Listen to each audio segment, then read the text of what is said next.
like 50 people here, but maybe thousands online, thousands and thousands. So I just want to start off by saying thank you for being here. You vote with your feet, right? You're here because you care. The goal is for you to be informed. I was looking, Matt, our goal is to change this statistic from people that are not voting and not educated to move the dial. Again, I just want to do a quick public thank you on behalf of the Chamber. This is a partnership with the Idaho Press, who I'll introduce in a moment. I saw Mayor Kling running around back over there, and a public thank you to Rick and Amy and all the city staff. So this was a collaboration. If I'm going to be honest, it was who's putting together a form. Everybody looked around and was like, well, we'll just come together and partner and we'll do it. And so while it might not be perfect, it's our best attempt to get information out. So thank you to the candidates, first and foremost, for being brave and willing to serve in our community. And thank you to friends and family for being here. So with that, I will pause. We're going to move fast. But we have a long-standing tradition with the Idaho Press on helping trying to moderate in partnership with these events. And so it's my privilege to introduce Matt Davison and Teddy Feinberg. They're going to help moderate and lead us today. So please help me welcome Matt and Teddy. We got an applause, Teddy. That's a good. We're off to a good start. It's the first time for everything. Yeah. A couple of house rules that I want to stress tonight. We have unfortunately had some situations recently with some disruptions in these community forums. I just want to be very clear that there will be a zero tolerance policy on any outburst. And when I say zero, I really mean zero. We have officers here who will immediately remove you from the area. This session is being recorded to be viewed later by thousands, hopefully, of voters in Idaho. So we want to give them as much information to be respectful of the candidates who've taken their time to come here tonight. We're here to hear what they have to say. And unfortunately, we're not here to hear what you have to say. You have to speak with your vote, but here is not the forum for that. So again, zero tolerance on any outbursts, and that will be our call, and we will not hesitate to remove you immediately. So with that, our forum will move very quickly tonight. It's scheduled to go till 9 o'clock. I think we can all agree that we'd like to be out of here before 9 o'clock. And so we're going to try and move through this as quickly as possible. We did invite all of the candidates for all of the races that we're watching here tonight, and some of them chose or could not be here. So they will see their name up there, but they will not be here, obviously. We didn't want to not have someone listed up in the front. And so we will be asking each person to give a 2-minute opening statement, a 1-minute closing statement, and some questions in between that Teddy and I will bounce back and forth. We're not taking questions from the audience tonight. We hope that the ones that we have selected will cover the biggest issues that are the most relevant to voters in Idaho. I want to stress that for voting information, and I appreciate Mitch mentioning our effort, the Idaho Press has put together a comprehensive voter's guide, and I can tell you this gentleman right here, Teddy Feinberg, edited it personally and was working many, many, many hours to get this thing put together. So if you need information, you can find it right here, or as well as idahopress.com/elections. Am I missing anything, Teddy? I think we're ready to roll. We're ready to roll. Okay, so we're going to get started with our first panel. This panel is slated to last just quick 15 minutes. So we're going to start with the county clerks, and we are coming out with a fastball question, and this is a one-word answer. So after we have your first opening statement, we're going to get right into the questions. So with that, I'm going to talk with candidate Sandy Bowden. And if I mispronounce your name, don't hesitate to correct me. So Sandy Bowden, would you please open with your 2-minute opening statement? And we have a timer over here, and you will give it at 10 seconds, and then a firm stop, and we will cut you off if you keep going, okay? All right, so Sandy, 2-minute opening statement to you for county clerk. Hi, I'm Sandy, and I have lived in Nampa. I was born in Nampa, and I was raised here. I graduated from Nampa High, and I graduated from Northwest Nazarene University. I worked at Northwest Nazarene University for 33 years. For the past 12 years, I was the accounting analyst. So I've had some experience with the budget and different office duties in regards to the budget and other things that I would be doing as the clerk. The beginning of March, a friend said I should run for county clerk, and I was like, no, I don't want to do that. And then I prayed about it and felt like God wanted me to do that. And so that was why I decided to do that. And so this past month has been a great learning curve. I didn't know anything about the clerk's office, and so I have been researching and studying things online and learning all I could about what the clerk does and the responsibilities that I would have as the clerk.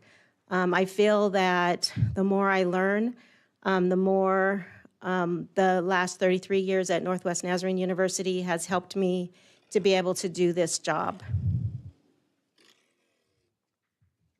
Thank you very much. Moving to you, Mr. Yamamoto.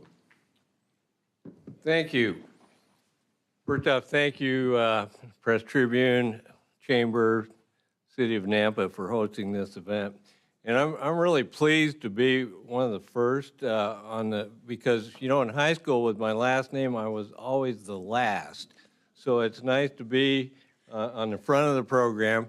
There was one kid behind me, his name was John Zieber, so he was always the last one. A little bit about my background. My wife Arlene is here. I have 2 boys.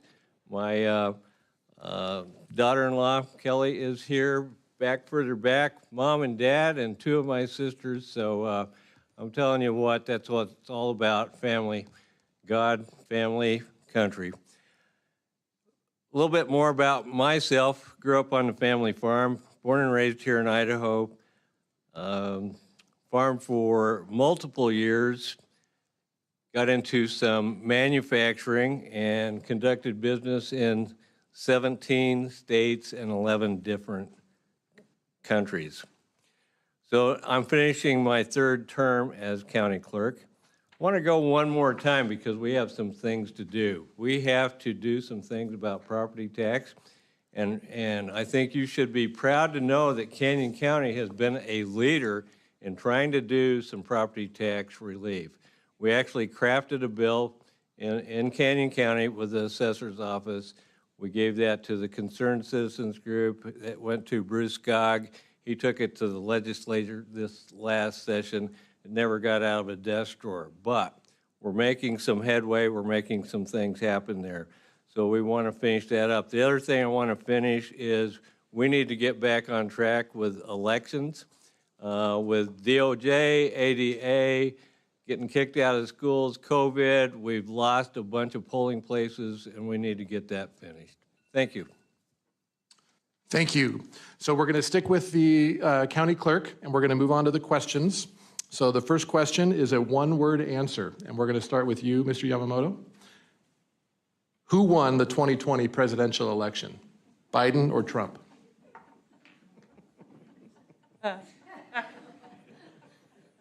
Trump. Not your turn. Trump. Thank you. Same to you, Ms. Bowden. It's Bowden. Bowden, thank you. Trump. Thank you.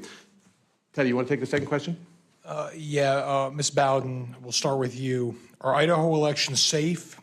And if not, what will you do to ensure free and fair elections? I do not believe that the elections are safe. One thing that we need to do is clean up the voter rolls. Another thing I believe is to get rid of the voting machines. Voting machines are vulnerable, and they will always be vulnerable because they're a machine and anybody can hack it if they know how. So I would go back to paper. There's also, I think that if we do have drop boxes, they need to be on 24-hour surveillance. And I can't think of anything else at the moment. On to you, Mr. Yamamoto. So in the state of Idaho, we have good laws. We have secure elections. Were there some issues in other states? In my view, absolutely there was. Some of it's already been proven. In Canyon County, we have no issues whatsoever. We have had various groups in, and I have been around to various groups speaking just lately about what we do to secure elections here. We don't have drop boxes. I can't secure those anywhere. We don't do that. The machines were not hooked to the internet. They have, we have 3 different sticks, fire sticks, and they are military grade, and we can't be hacked. So we're secure in Canyon County, I have no doubt. Thank you. Okay, we're moving on to question number 3. And we're gonna, let's see, we're starting with Mr. Yamamoto at this point. So the question is, what is the ultimate #1 responsibility of an elected county clerk, and how will you be successful in that area if elected? The problem with that question and that answer is the county clerk has multiple roles, and they're all just about equally as important. Clerk for the Board of County Commissioners, clerk of the district court, auditor, chief budget officer, chief elections officer, indigent welfare, interpreter services, recording and passports, and 130 employees. But if I was to put one thing, I'm going to have to go with two. Elections is the most important thing, and taking care of the taxpayer is right in there with it, and that's what we try to do on a daily basis. Thank you. Ms. Bowden. The most important responsibility is, for me, is that I serve the people. And I would serve the people through having secure elections. And if the people do not feel like an election was secure, I would do a forensic audit. And I also would listen to the people on what we need to do about tax relief and reducing the budget. All right, final question. Ms. Bowden, we'll start with you. Do you believe in support in the mission of the Idaho Freedom Foundation? Yes, I do. I believe that they're consistent in their ratings and that they have specific goals and ideas, and so therefore they rate everyone against those same specific items. Mr. Yamamoto, I'm sorry, could you repeat the question? do you support and believe in the mission of the Idaho Freedom Foundation? My answer earlier would have been yes. At this point, my answer is no, and I'll tell you why. You get a perfect score if you vote no on everything. Government cannot function if all you have is no votes. We have to build something, not tear something down. So at this point, my answer is no. Thank you very much for those answers to those questions. Thank you.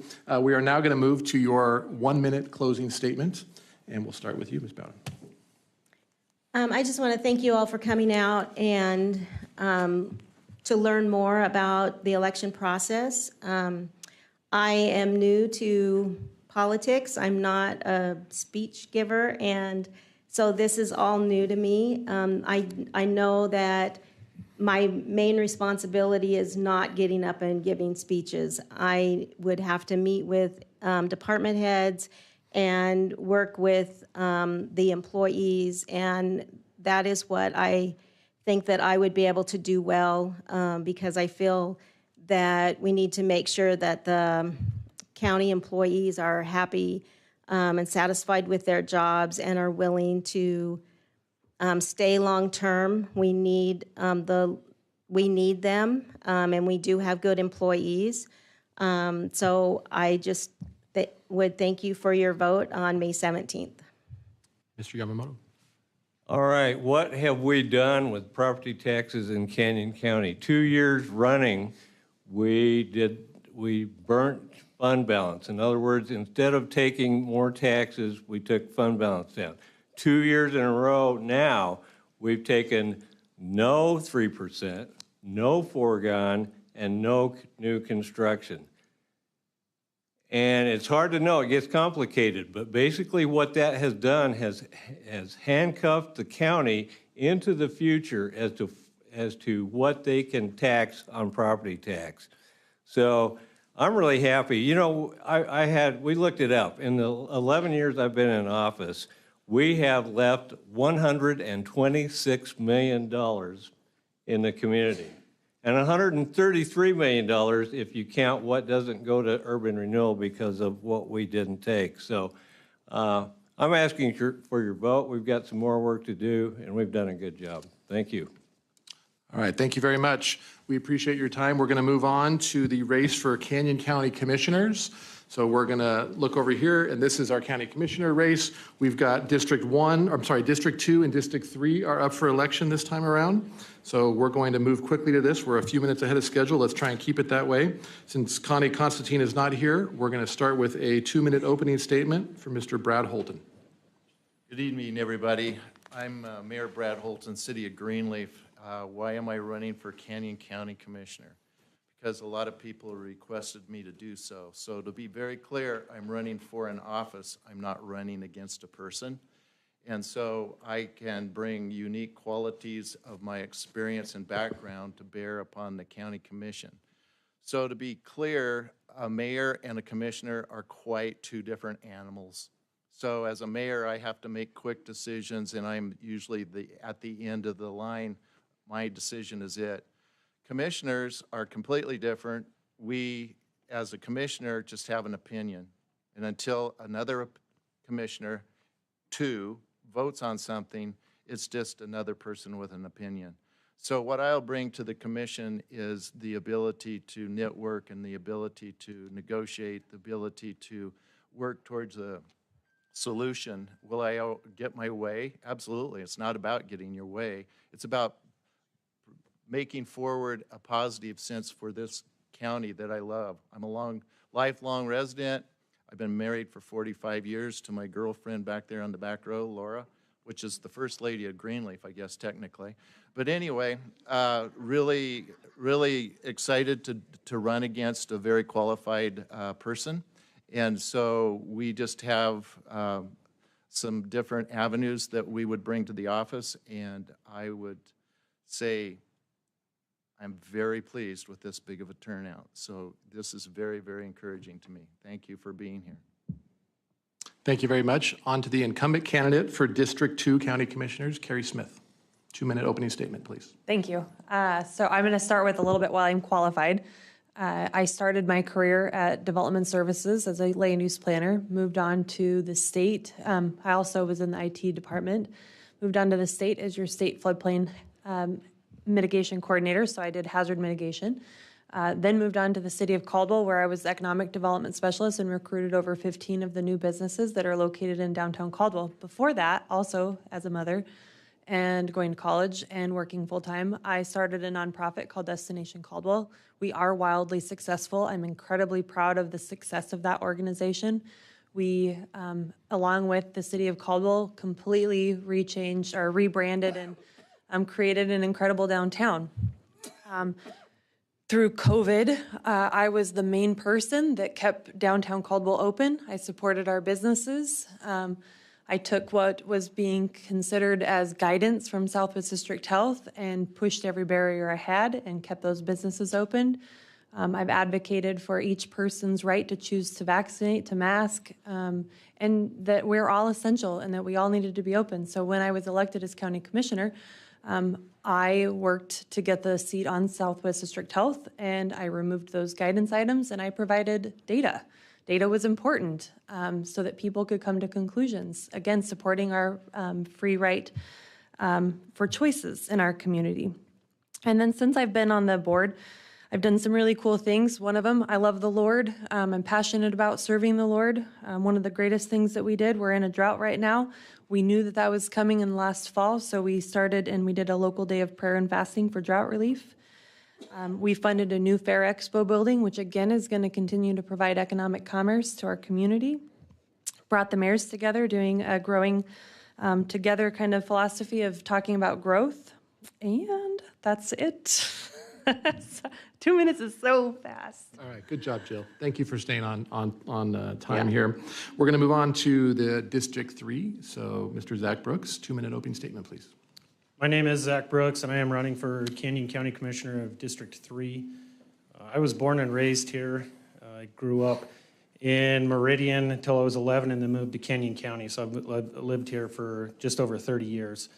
I'm married for 16 years to my wife Tiffany, and together we have 6 kids, and we homeschool all of them together. I am running because, like Brad, I was asked to run. In prior election years, I've run for the state senate, so I have a heart and a desire to serve my community and my state.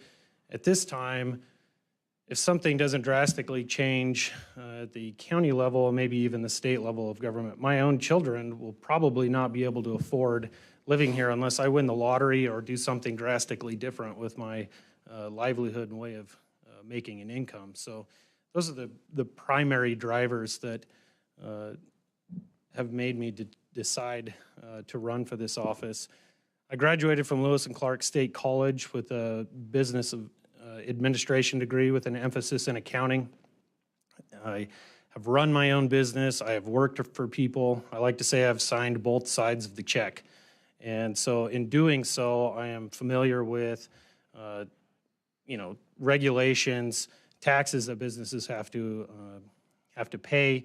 I am familiar with having to make a budget, keep a positive culture and environment for your employees that could go somewhere else and make more money, but because they like the job and they bring friends with them, they continue to stay in that particular position. So those are just a few of the things that I can bring to this position, and I look forward to doing so. Thank you. Thank you very much, Mr. Brooks. Mr. Holliday. Thank you very much for allowing us to be here tonight. My name is Victor Holliday. I'm kind of the lone wolf up here for one reason. I was not born in Idaho. I was born in Mississippi, raised there for 19 years. At 19, I served a mission for my church, and lo and behold, I came to Boise, Idaho on my mission. That's why I fell in love with Idaho. I went to Brigham Young University. I graduated there in 92. In 93, I started a job with the Boy Scouts of America. I worked for them for a little bit, and so in that time, I ran a budget for their summer day camp and also the scout camp up in McCall for those 2 years, and always stayed under budget. So I am familiar with budgets as well. I then left the Boy Scouts because of nonprofit and the money. They let me go. Then I went to work for SpecTech and Micron or MPC, and this is where I started my career as a PC technician, which I've been doing for the past 20 plus years. About 11 years there, they closed the door. I skipped over to the Canyon County. I've been working there for 14 years. I have been married to Linda Holliday, who's been working at the Nampa Rec Center for 20-something years, been married to them for Linda for 30 plus years, love her very much. We believe in our Savior, Jesus Christ, and pray daily. I believe in the freedoms that we have today and want to fight for them hand and foot. I am a boots on the ground type individual. I have worked with many EOs and district directors at the county.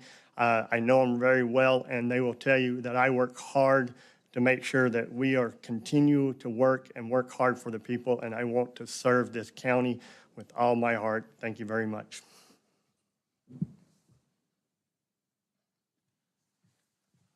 All right, we will open, thank you, first of all, appreciate you. We will open it up to questions now.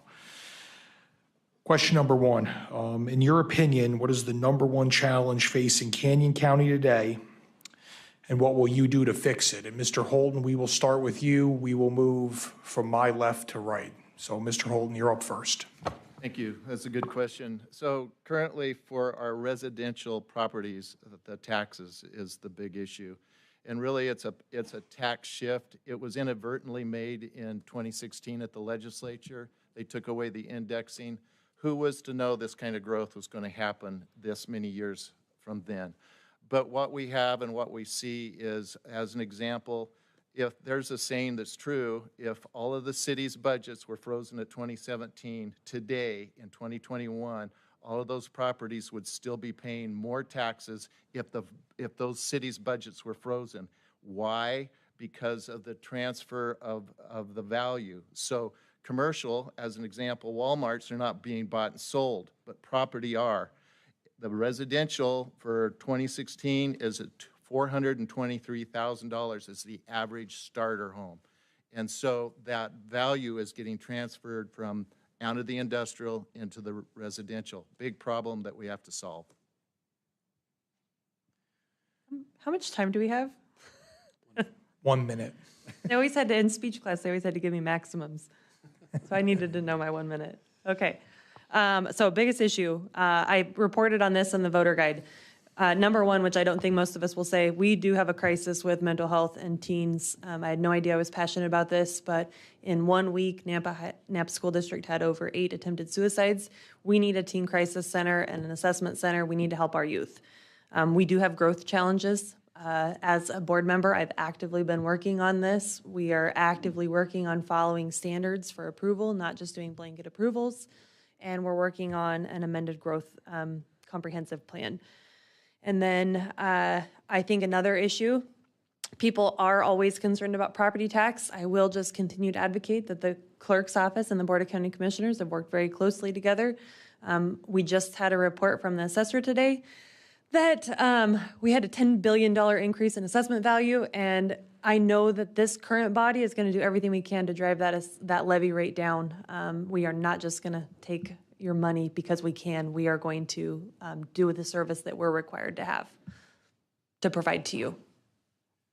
Sorry. You got the minute. You're good. Mr. Brooks, you're up. The number one thing that I'm hearing is exactly what Mayor Brad Holton just referred to as property taxes. And with that growth, a lot of people don't understand how we continue to grow. So we have a larger population base paying into the county, but yet their property taxes continue to rise. So part of that is, as he mentioned, a legislative debacle that, from unindexing the homeowners exemption, and also House Bill 389. So in part, as a commissioner, I would hope to be able to work with the legislature in the bill that Commissioner Yamamoto or something similar that he mentioned that would help undo both of those things to provide some relief. But if you look at the charts basically industrial and commercial taxes are going down, residential is carrying the burden, and that needs to change. And on to you, Mr. Holliday. Thank you. It's the same answer as these other two gentlemen have. I've owned 3 homes in Canyon County and Nampa area, and I keep seeing my taxes do that. And it was an eye-opener to realize that they quit indexing on us. We need to get back into that, and so that the commercial and farmers don't keep going down and we get level with them so we can do that. I really want to try to get that indexing back so we can get some relief around here. Thank you very much. Okay, thank you for that. We're going to move on to the second question, and we're going to start this time on my right and move right to left so that we're not going in the same order each time. And I will stress that this question is related to how county commissioners work with local cities. So you have 1 minute to answer. Here's the question. How should Canyon County commissioners work with local cities to manage growth in the county? Mr. Holliday, you have 1 minute. That's a very interesting question. Dealing with that, Kerry Smith here started a good thing in working with the mayors. I always thought that they all need to be involved with all of this growth that's going on around us so that we can all maintain it or try to figure out what we can do to help the growth in all of our areas, just not in one particular area. Until we do, some people are going to suffer more than others in the growth, and we need to try to work together to maintain that growth in our whole county, not just around the cities and such. Thank you for that. Mr. Brooks? There has to be open lines of communication. It has to be a collaborative effort between leadership in the cities and the leadership in the county. And you have to show up to be able to be a part of that, to have those conversations. And in this particular seat that we are running for, there's a lack of that.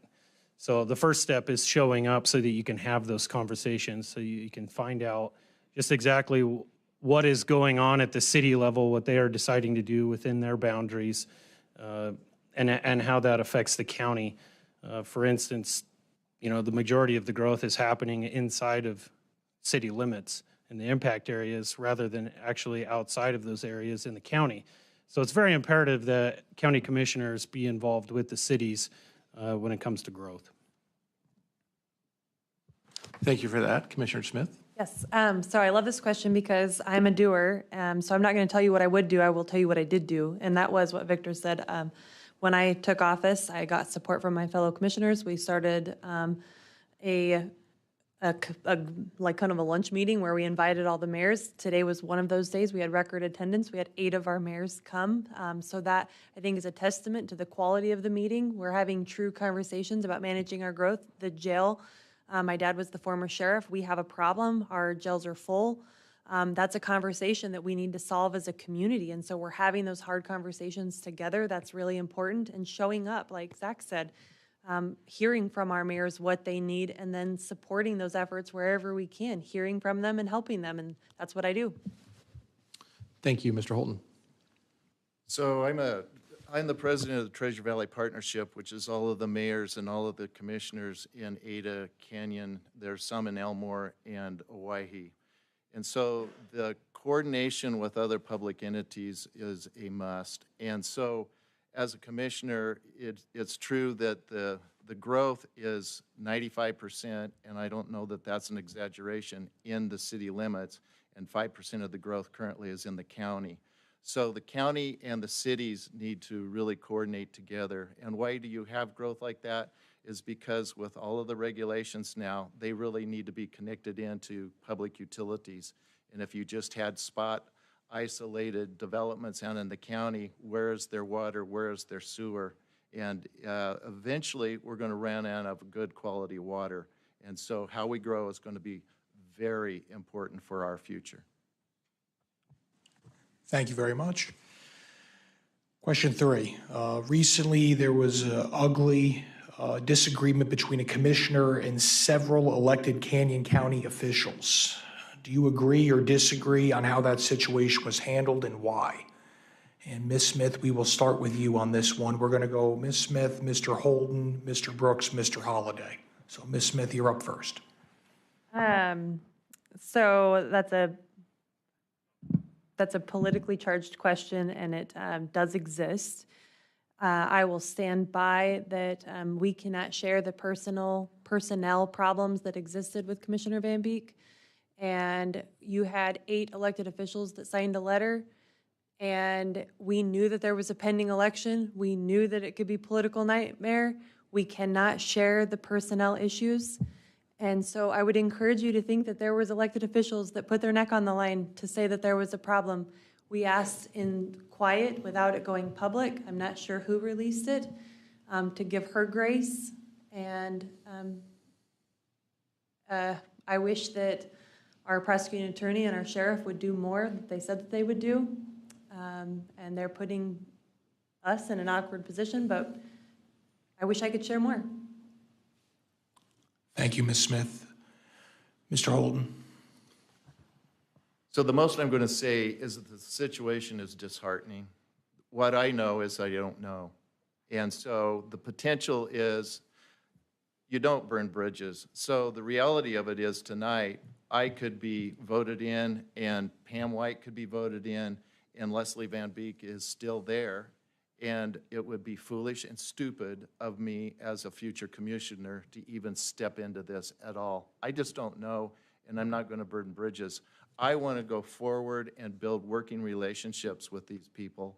And for me, let bygones be bygones. I'm going to pick up where I get started in January, and we're going to go positive forward from there. That's what I have to say about it. Mr. Brooks. Would you restate the question so There was recently an ugly disagreement between a commissioner and several elected Canyon County officials. Do you agree or disagree on how that situation was handled and why? I don't need to even see, I guess, the particulars, like jumping into the mud. From a 30,000-foot view, I absolutely disagree with how it was held, because when you release a letter like that, you deny somebody due process. You release that letter, and what it does is it tells that person, you're guilty, now go prove your innocence. That's Mexico. That's not the United States. Okay, so I absolutely disagree with it. I wish it had never been released. And maybe this is, my lack of wisdom. Mr. Holton has more of that than I do, but I'm very big on due process. If you're going to come out with a letter like that, you surely had better come out with the backup and the proof for why that letter was released. Otherwise, this is a really awkward situation, and it does deny the commissioner in this aspect due process. Thank you, Mr. Brooks. And Mr. Holliday, you are up. Thank you very much. So I have kind of advantage with Carrie. I do work at the county, and it's a tough situation as a county employee to see this come across our building, and as a member of this community. I'm with Brad Holt on this. My opinion isn't a factor in this because I continue to work with them. I enjoy working with every one of these commissioners, and I want to continue that relationship because I think they do a great job all around, and that's where I'm going to leave it at that tonight. Thank you very much. Thank you very much. Okay, we're going to move on to our lightning round questions. We're doing a great job. We're a little ahead of schedule. So with that, I'm going to start with Mr. Brooks and then go to Mr. Holliday and then Mr. Holton and Ms. Smith. This is another one-word answer. Who won the 2020 presidential election, Trump or Biden? Mr. Brooks, to you. As Mr. Stalin once said, it doesn't matter who votes, it matters who counts the votes. One-word answer. Biden. Thank you. Mr. Holliday. I like to say Trump, but Biden won too. Thank you. Mr. Holton. Go with Mr. Holliday's answer. Okay. Ms. Smith. Trump. Thank you. All right, last question. I'm trying to remember what order we're in. I believe I'm going to go Ms. Smith, Mr. Holton, and then Mr. Brooks and Mr. Holliday. Do you support and believe in the mission of the Idaho Freedom Foundation? Ms. Smith, you are up. What I believe is they believe in educating the public on free markets and the principles of liberty, and I believe in that. Mr. Holton. So it's not a simple question, or is it a simple answer? I used to, but until I worked with the legislative branch of the Idaho Association of Cities this spring and read in detail the bills that many of those people were writing, it was at a junior high level, and I was very disconcerted, really blown out of the water of that level. So to make a big splash and then not follow through with something concrete that the legislature can actually do and pass, who cares if it sells papers and it makes you look good? We need a legislature that can build something and have some connectedness and not finger pointing. Mr. Brooks, you are up. I don't know what the mission is. Like, do you have a copy of it to read to us? Not on me, no. Okay, so I personally don't know what it is. What I do know is I've read the metric for how they grade legislation, and I do like that. As far as the personalities and who they go after and who they don't. 6 years ago, I put a lot of stock into it. Now, I don't as much. I think it's a good tool in the tool bag, but as far as it being the hammer or the sledgehammer answer all, be all answer all, I don't believe so. So, interesting question. And Mr. Holliday, you're up. I believe mission statements are very important, but I also believe as you as a person will pick and choose on that mission statement what you are and what you want to do. I believe they have a very good idea, but we're going to pick and choose how we look at that mission statement and what they stand for and those individuals they do. And so I would say yes and no on that, and I know it's a political answer, but that's what I'd say. Okay, at this time, I want to thank all the candidates for County Commissioner and County Clerk.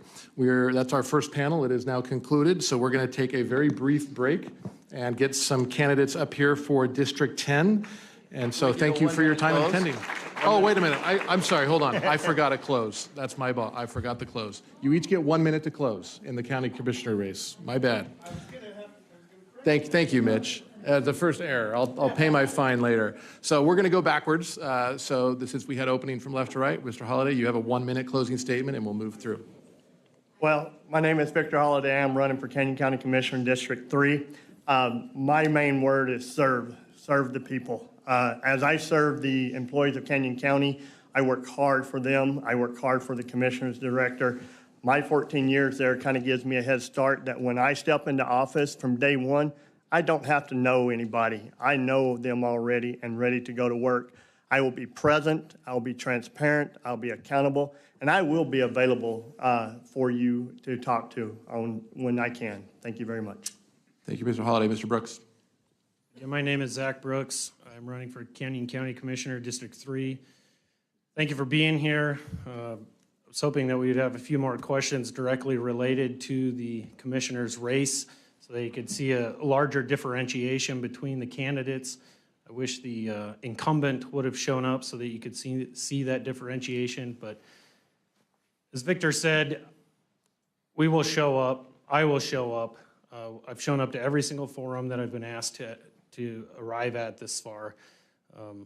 I'm the only one that brings not only private sector employment, but also running a successful, profitable business in that leadership and that experience to this office in this particular race. I have a Facebook, I have a website. I please encourage you to visit those or find me afterwards here during the break, and I'd love to answer your questions. Thank you. Thank you, Mr. Brooks. Ms. Smith. Thank you. I would also encourage you to check my website, keri2c.com, KERI2C.com. And lifelong resident of Canyon County, with parents that served the public. I'm going to serve the public. I'm passionate about it. I love you. I love our community. I'm going to keep fighting for you.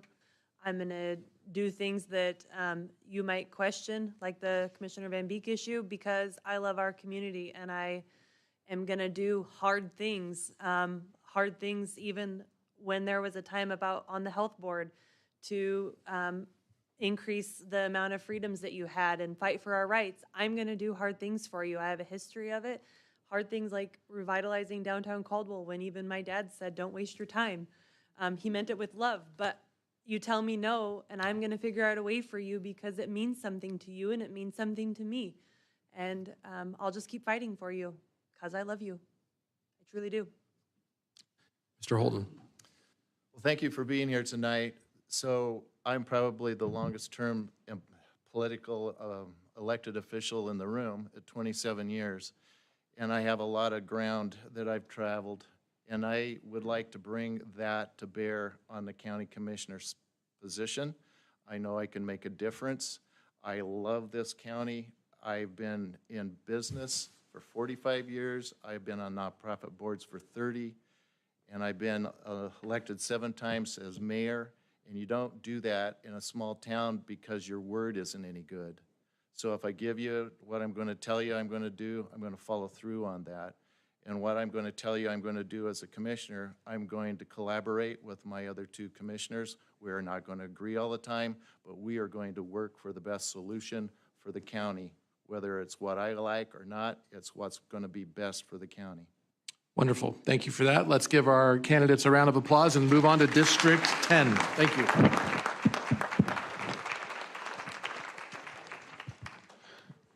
Thank you. Just a quick housekeeping things. Again, we have some new faces here. Thank you for being here on behalf of the Nampa Chamber, the city.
think so.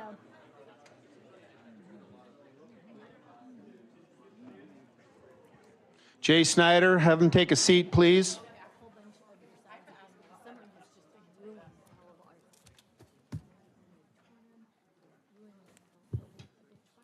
Good, Chief Huff. Good job back there.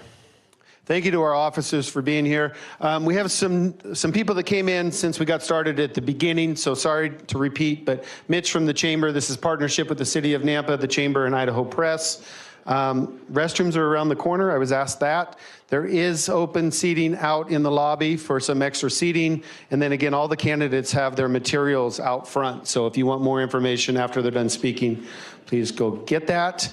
And then Amy just gave us an update. I think there's about 100 people listening and watching online right now. So that's way cool. So the goal of this is to become more informed so we're educated voters. So enough from me. With that, introduce our moderators today. So Matt and Teddy from the Idaho Press. Matt, take it away. Thank you, Mitch. I appreciate that. And I just wanted to thank the city again one more time for putting this great forum on. It's amazing how much work they pulled all this together with all the technology and the recording. So certainly appreciate that, Mayor Kling and your staff. I just want to remind everyone that we do have a no tolerance policy for comments from the gallery. We're here to listen and learn from those candidates running for office. And I'll just state again that we want to hear from them and not from you. So please refrain from any outbursts or any conversation, and let's be respectful of the time. We're going to use a very similar format to our last round. Each candidate will have a 2-minute opening statement, followed by a series of questions with a 1-minute close that I won't forget this time. We've got District 10 represented here, and on the left side of your panel is your candidates for Senate. And then we have House Seat A in the middle and B on the right. So that is going to be the rotation. We're going to go left to right with our opening statements. Did I forget anything? No, you're on target. We're good? Okay. All right. So with that 2-minute opening statement, please refer to Jill from the Chamber. She will give you a heads up if you're over time. She'll give you a 10-second warning and a hard stop, and we will cut you off if you keep talking. So just keep that in mind. So with that, let's get started with opening statements from Mr. Brock. Thank you, Nampa Chamber. Thank you, citizens, for showing up and being actively involved and caring. It really does matter when you show up and you become informed. My name is Scott Brock. I'm an Idaho native, originally from Emmett. I left, did some military work, spent some time traveling around the world, and during my retirement years, I decided to move back to Idaho. I brought with me a wife that I've been with for 18 years, who I love dearly, and I can tell you that during this election process, I finally found my real battle buddy. So she's been there for me the whole time. We have 2 kids. One is a sophomore in high school at Middleton High School. The other one is a junior, I believe, at the University of Kentucky.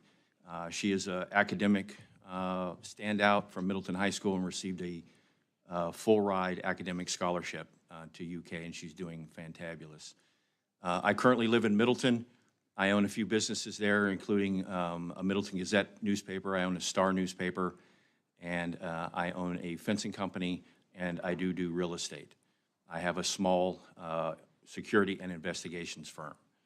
So I'm in this race due to an outcry from local folks within the district looking for effective representation that would listen and engage with that local level city officials.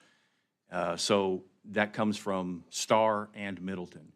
The outpouring was great, and I was asked to step up and run in this race. So I'm here to perform effective representation for District 10. Thank you. Ms. Nichols, your 2-minute opening statement, please. Thank you. Thank you for coming this evening, and appreciate everybody that put in the effort to put this on. I'm Tammy Nichols. I'm currently a representative in, used to be District 11. Now we're in District 10, and I've been in the House for 4 years. I was born and raised in Boise, and began working when I was 6 years old. My family had private schools and businesses that I helped in, and so I learned early the necessity of hard work and a good work ethic.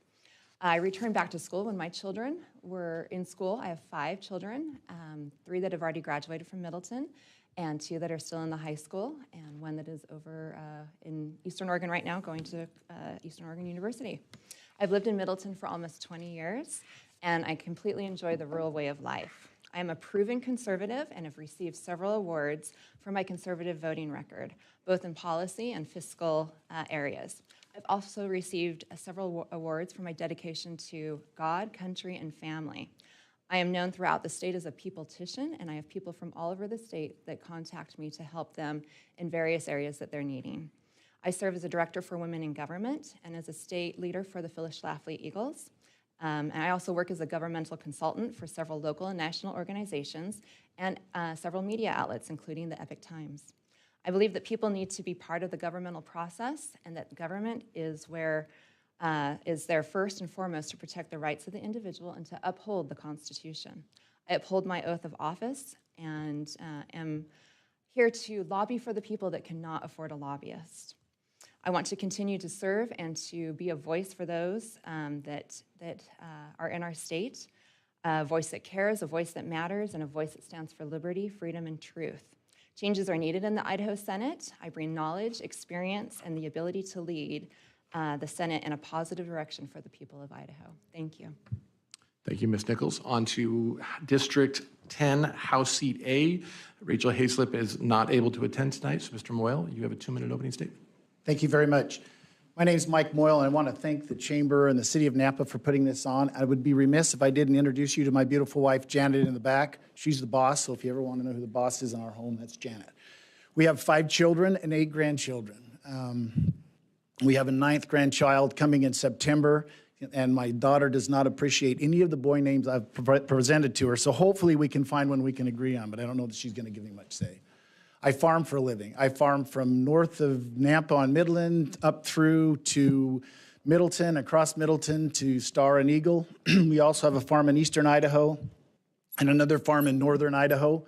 We raise crops from mint to timber, from cattle to grain, wheat, and a lot of corn. Very blessed. We also have some storage units and some other business that we're involved in. I currently serve on the Middleton Water Irrigation Company. In the past, I've served on the Far West Spearmint Committee, and I've also served as a fire commissioner. Those of you that know me know that my big forte is taxes. I think that Idaho taxes are too high. If you've watched what I've done, you know that I've provided more tax relief than anybody in Idaho history that's been a legislator. And if you watch what I do, I think that I have proven that I have the ability to bring people together and find solutions to problems. And if people will reelect me, I can assure you that I can help bring solutions to the problems such as property taxes, our schools, the growth, and the water issue to the valley. With that, I hope that you can support me, Mike Moyle. Thank you. Thank you, Mr. Moyle. On to House Seat B. We'll start with you, Ms. Ferner. Thank you. I also want to thank everyone for being here. It's amazing to see the groups that just get larger and larger and larger as we continue to speak at these arrangements. And thank you for the support to even have us talk. My name is Beverly Ferner. I am running for District 10, House Seat B. I am not a lifelong politician. I actually have been on the City Council in Middleton. I was on there for 6 years. That kind of created this bug of, interest into politics. Because if you would have told me 15 years ago I'd be even looking at this role, I would have said how silly you are, because that wasn't my life. But I've really fallen in love with the political possibilities. Campaigning's not that fun, sorry. But being able to be there and do other things is, and definitely a compassion for me. I'm in healthcare for 40-something years, and I do things just a little differently than politicians. I think we need to work on mental health. We need to do something for our suicide rate in this state. It makes me crazy that we have a high suicide rate in this state where we should not have. And bullying is another one of my top 5 candidates that I do. I wish I could say I was born in Idaho. I wasn't. I was born in Southern California. Sorry. But I've been here for 30 years and in Middleton for 11. I have 2 boys. One is married in Caldwell with no grandbabies yet. That's still a problem. I want grandbabies one day. And then my other son is disabled and at home, so he suffers with mental illness. So that's me in a nutshell. I am honored just to be here and to have this opportunity. I also was asked to do these roles, so thank you. Thank you, Ms. Ferner. Mr. Skog, 2-minute opening statement. Thank you. Thank you to the Press Tribune and to the Chamber for putting this on. These are important because we need to vet the candidates. I, too, am here to decide who I'm going to vote for in some of these races that are talking about tonight. I'm a fifth-generation Idahoan. I have my wife, Debbie, here tonight of 36 years almost, and my grandson who's helping me, Michael, age 6. He's passing things out for me. So take one of those if you would. He gets a reward of milkshakes if he does a good job. But I have a law firm, a 6-member law firm here in Nampa. Before that, I was a deputy prosecutor, putting criminals in prison, and I enjoyed that when I first got out of law school. And I have a small land company for investments on land, and that my wife and I have done together for many years also. And Nampa's been a great place for me to live in Canyon County. I couldn't imagine living anywhere else. I don't want to be anywhere else, except in the winter sometimes, maybe someplace warm. But, I served in this very seat for 6 years. 4 of those years I was president of this council, and 4 of those years we were the best-run city fiscally in the nation according to Wallet Hub, and that's continued on with this good council and mayor in Nampa. They're doing a good job here. Then I decided I was going to retire and hang out with the grandkids as I started having the grandkids. We have 6 and 1 on the way. Well, a month later, I was asked to run for office. There was an open seat, so I took it, ran, and I found out that I had some skill that I didn't realize. I didn't know it was so hard to pass bills, and I guess I set some kind of record in passing bills into law as a freshman. And most of those bills chipped away at the powers of government or those great big international corporations in some way or another. I didn't get to pass everything, but I think I did well for my constituents, and I listened. And one of my constituents was Hubert Osborne, and he helped me with 2 of those bills. They were his ideas. We'd made them law. I hope you'll vote for me. My name is Bruce Skog. Thank you all for being here. I'm going to open it up for our first question. I'm going to start with Mr. Skog, then swing it to Ms. Ferner, Mr. Moyle, Ms. Nichols, and then Mr. Brock. So, Mr. Skog, you're up. Question number 1, what's your solution or solutions to high property taxes facing homeowners in our state? 1 minute answer, please. I proposed a bill with the help of many people in Canyon County to re-index the property taxes so that they would be based on your homeowner average of your property, just for the homeowners. And we had over 40 co-sponsors in the House, and I thought, well, this is going to pass. I'm pretty good at this thing. And no, we couldn't get a hearing because the chairman of that committee would not hear the bill for his own reasons. And he's a good man, but he should have heard that bill because it was popular. It was popular around the state. So that's still my solution, is to re-index, put us back where we were about 7, 8 years ago, and your homeowner property tax exemption would be between $175,000 this year, maybe $200,000 next year if things keep going that way. And that's real property tax relief. If there's a better idea out there, I'll go for it. But right now, I think that's the best thing we could do. Ms. Ferner. Thank you. I think we did make some progress in legislation this year with property taxes. However, we have a long way to go, and it doesn't feel like relief to us. It doesn't, man, when I saw my tax bill, it didn't look like a relief. And with everyone moving into this area, I don't think we can stop that. We do need to find out a way to make the property taxes more accessible and more easy to understand for us, and a way to lower them. It's a budget, and we all have to have a balanced budget. So we're going to have to take from somewhere to put somewhere else. But I think there are a lot of avenues in there that can move money around to give us a property tax relief. I also agree that it should be the main homeowners. And if you own 6 or 10 rentals here, I don't think you should get that for every single one of them. So property owners on their own. Thank you. Mr. Moyle. Thank you very much. When it comes to property tax, I think it's important for all of us to understand that it's collected locally and spent locally. The legislature doesn't collect any property tax, it doesn't spend it. So when the legislature starts making laws and stepping on the local government's feet, there's this local control issue that causes people to be concerned. So I think going forward with property taxes, I think you got to think outside the box. I do think the legislature's doing things. I brought 3 bills last year that passed, one which will shift the public defenders away from the counties to the state. That will save Canyon County about $5 million. One that prevents people from having more than one homeowner's exemption. We have people with multiple homeowners exemptions, which raises your taxes. And one that allows the cities, if they choose to provide property tax relief. They didn't have that ability before. Going forward, though, if you saw what happened at the end of the session, we brought in the cities and counties trying to think outside the box to find something that's bigger and gets more done. And I think that if I'm reelected, you will see us continue to have those discussions as we try to find something that answers the question in a big way instead of the little nips around the edges that we've been doing. Ms. Nichols? Thank you. I serve on the Rev and Tax Committee, and I've been on there for 4 years, and we have seen some good things that have come about, but I think that there's a lot more we can do. I was one of the co-sponsors on Representative Scogg's bill, and it was brought to us by our constituents. So we were listening to our constituents and their desires and needs that they had in regards to property taxes. And I have encouraged Representative Scogg to please bring that bill back because I think it's a good solution that will give some immediate relief to taxpayers. There are other areas that we can also look at. So budgets do drive taxes. I think we need all parties at the table on both the city, the county, and the state level. I think if we can coordinate that effort together, that we can come back with some better solutions for everyone that's involved. Impact fees are also something that a lot of people have interest in, and that is something that can be utilized. Currently on the code, we do have the ability to implement those impact fees. They just have to be done according to Idaho law. So I think we have a lot of areas that we can cover, and we can be able to do it. Mr. Brock? Thank you, I appreciate it.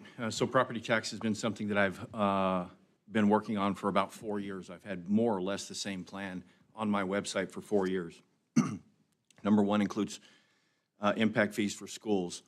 If we can get impact fees for schools, we can, potentially in certain areas, do as much as a 30% reduction in our individual property tax. So that will take away the bonding need that comes to residents.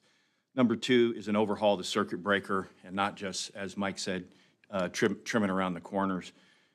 Where we're at now with inflation and property values, the scale is wrong. We're at 31,000-ish is the top rate. That needs to be somewhere around the $50,000 mark, somewhere in the 50s. So circuit breaker needs a complete overhaul based on inflation. We're going to freeze the assessments of anyone over the age of 65. I think that will help our elderly, and I think it's a positive step forward. I'm also going to create a sliding scale for veterans on their property tax. Thank you very much. Okay, we're going to move on to our second question. And before I do that, I just want to define one of the words in here so that we all know what we're talking about. Local option tax is a situation where a community votes to tax themselves on something they need in their community. Currently, that is not an option for our municipalities in Idaho. So, Mr. Moyle, I'm going to go to you for this question, and then I'm going to go to Ms. Werner, Skog, and then Brock and Nichols. Here's the question. Should local option tax be made available to all municipalities, and should local city governments be trusted with it? Do local governments know best? Mr. Moyle, 1 minute response, please. Good question. I'm not a fan of local option taxes, and let me tell you why. All it is a new tax. It's increasing your sales tax. I think that we need to live within our means. In Idaho, we're one of the higher taxed states in the nation, and I'm concerned if we add another tax on top of that, it will cause us some issues. So I'm not a big fan of local option taxes. I think there are other revenues we can do to provide our locals more revenue, including higher impact fees, for example, and things down that road where we help push the cost of the growth onto those new people moving here and not tax the existing citizens here. You also, when you have a local option tax, you have a problem. So say Middleton has it and Star doesn't. You're going to see people change their spending habits and go to the place that doesn't have it. And I don't think we want to do that either. You just incentivize businesses. You put those businesses that are stuck under that new tax at a disadvantage to those surrounding them. So I'm not a big fan of local option sales tax. Thank you, Mr. Morrell. Ms. Werner. I'm also not a fan of that, even though I do trust the cities to run their own budgets and have that option. I think raising that tax, again, would create them going elsewhere. Even currently, you can go to Oregon and you don't have any sales tax. So we have quite a few people that shop here, but also go their big shopping over to Oregon because there is no sales tax. I think that would be an interesting game to do, maybe even on just groceries. I think that's hard. So I would say no to that answer. I don't think it's a great option for someone, and I'll leave it at that. Thank you. Thank you, Mr. Skog. 1 minute response, please. No, I do trust local government. I was one right here. However, I will always make it more difficult to raise taxes, and this is another way to raise taxes. With that caveat, I've always listened to my mayor and council as elected officials. I've always been centered around Nampa. So I will continue to listen to them, but I also have now Star and Middleton if I'm elected to District 10 in this new district. So I'll be listening to 3 councils and 3 mayors when I'm making decisions, including on this, though you know my bias is no. Thank you. Mr. Brock? I'm going to follow along with Bruce, and I have had conversations with local officials at the county level, and they have, it is something that was brought up to me by them. And as you do more and more research on it, I do feel that it's probably going to be a hard no for me at this point. Again, representing cities is really what we do within a district, and like Bruce said, we do have 3 at this point, kind of loosely with Nampa. So you're going to listen to the officials. I do respect them, and we passed a bill recently that kind of capped taxes for cities, and it hurt our cities. Our cities lost out on police officers. So I'd like to give them responsibility, but I think on the option tax right now, I think keeping it at resort level is fine. Thank you, Mr. Brock. Ms. Nichols? Yes, thank you. I'm going to go along with everyone else. I don't feel that local option tax is the best avenue to utilize. I believe that it does incentivize other areas and drives business away from some, and that they don't stay where we want the businesses to be because they can pay less tax. I think we need to look at other options. We can look at our urban renewal and see where that's taking us and how that tax is being applied. I believe that we can also get rid of the grocery tax, and I think that would help people a lot. Again, budgets drive taxes, and so we need to be able to work with our local municipalities and to be able to address the needs that they have, but also make sure that we're living within our means and in our budget. And so I don't feel that local option is the best solution to that issue. Thank you, Ms. Nichols. Okay, next question, Teddy. I'm going to start with Ms. Nichols, go to Mr. Brock, bring it over to Mr. Skog, and wrap up with Ms. Ferner and Mr. Moyle. Question number 3. According to 97,000 Idahoans, our state has not properly funded education, which resulted in an initiative on the ballot in November. Do you agree or disagree with this effort to increase education funding in Idaho? Ms. Nichols. Thank you. I agree with the effort that they have the ability to try to run an initiative on whatever issue they may want to, but I don't agree that we're not funding education. We actually spend a lot of money on education in a lot of different ways. I don't serve on the education committee, but I am involved. Education's what actually brought me into this whole realm. But we are putting a lot of money into education. I think we need to look at how we're spending that money. And we want to make sure that the funding follows the student. And so I'm a firm advocate of school choice. I believe school choice is a good option to have. I think it incentivizes other schools to raise the bar. And I believe it gives parents the ability to be able to determine what's best suited for their children in education and to take that money and use it how they see fit. Mr. Brock? Yeah, so I've been watching the initiative process, and we sort of knew that was going to come. They were going to continue to bring it back, and I think the real answer to that one's going to be on the voters if they get it on the ballot. So the voters of Idaho will be the real answer to that. From there, we'll have to adjust at the state level. I'm not an advocate of defunding our public education. I'm just not. I know that I have some differences with my opponent on how we look at schooling and how we fund it. She's been pretty hard on funding for education. I'm a trim the fat kind of guy, but I'm also not a cut the bone and muscle kind of guy. So I want to make sure that our children in Idaho have the opportunities that they need through funding. I'm not also willing to give a carte blanche either. Mr. Skog, over to you. Thank you. I kind of like that bone and muscle and flesh analogy. I like that a lot. I have not read the proposed initiative, so I won't address it directly. I want K through 12 schools to succeed in Idaho. We have been funding them additionally each year as a state, but then I look at this, it says we're 49th or 50th in the funding per pupil, and I can't remember the number. Representative Moyle might remember the number, but we increased a large percentage for our schools this year. Still, we need to properly fund the schools, the school buildings. If we do impact fees, I was talking with the the head of the Middleton schools, the superintendent there, he says, impact fees would help, but that's not going to build a school. It's not enough to build a school. So we have to figure out a way to change the funding. I don't have the answers for that today, but we're facing Medicaid expansion that is going to kill us through one of these initiatives financially, and it's growing. It's going to go past the schools in funding, and we've got to stop that or slow it down. Ms. Ferner. Thank you. And don't do the muscle thing, because then I'm going to have to suture it, and then I'm going to have to take care of you. So no, thanks. I think the initiative has the right to be on the ballot. I think our voters have the right to discuss what they want to discuss when they need to. I don't think that we should say, oh no, we don't want to talk about that.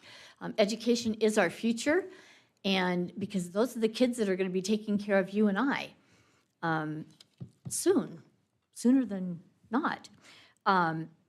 I think that, I just lost my thought, I apologize. I think we do need to look at how that budget is created. Schools did get a lot of money if you look at just the money.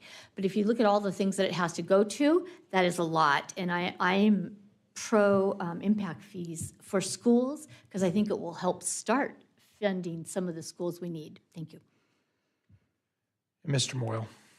Thank you. I also support the initiative process, but the initiative they're proposing before you, I don't know how many people realize it'll make you the second highest income tax state in the nation. Second highest in the nation. That's not good for business. That's not good for Idahoans at all. And it'll generate, I believe, about $350 million. To give you an example of how much extra or increased funding we did for education this year at the state level, it was over $300 million. So we increased education funding this year to the tune of almost what that initiative would create. That initiative's not a good idea for you, those of you sitting in this room, but I do support the process. I think education is important in Idaho, and I think we can do more for education. I think if you watch the legislature every year, the #1 funding is schools. It's usually the #1 increase, like it was this year with the $300+ million, and you'll see that next year. We did some things to help our teachers this year. They're going to get about a 9.5% increase. They're going to get a $1,000 bonus when they go to school next year. Those are all good for education. I also think that we need more school choice. Parents ought to have the ability to choose, and they ought to have more options, which I think will also help our schools. Thank you. Thank you, Mr. Moyle. We are a little ahead of schedule, so we're going to move on to our lightning round questions. We're going to keep these very brief. Some of them are one-word answers. We have a few. I'm going to start with one we've already heard a few times tonight. Let's start with Ms. Ferner, and then go to Mr. Skog, and then Mr. Brock, Ms. Nichols, and Mr. Moyle.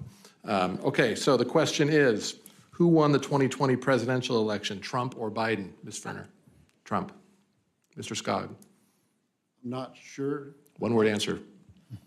Trump. Thank you. Mr. Brock. I'm sorry? Questions to you. Who won? Trump. Trump? Trump. Do we have time to expound or just No, Trump? one-word answer. Trump then. I think it speaks volumes. Thank you for that. Second question. We're going to start with Ms. Nichols on this one. Do you support and believe in the mission of the Idaho Freedom Foundation?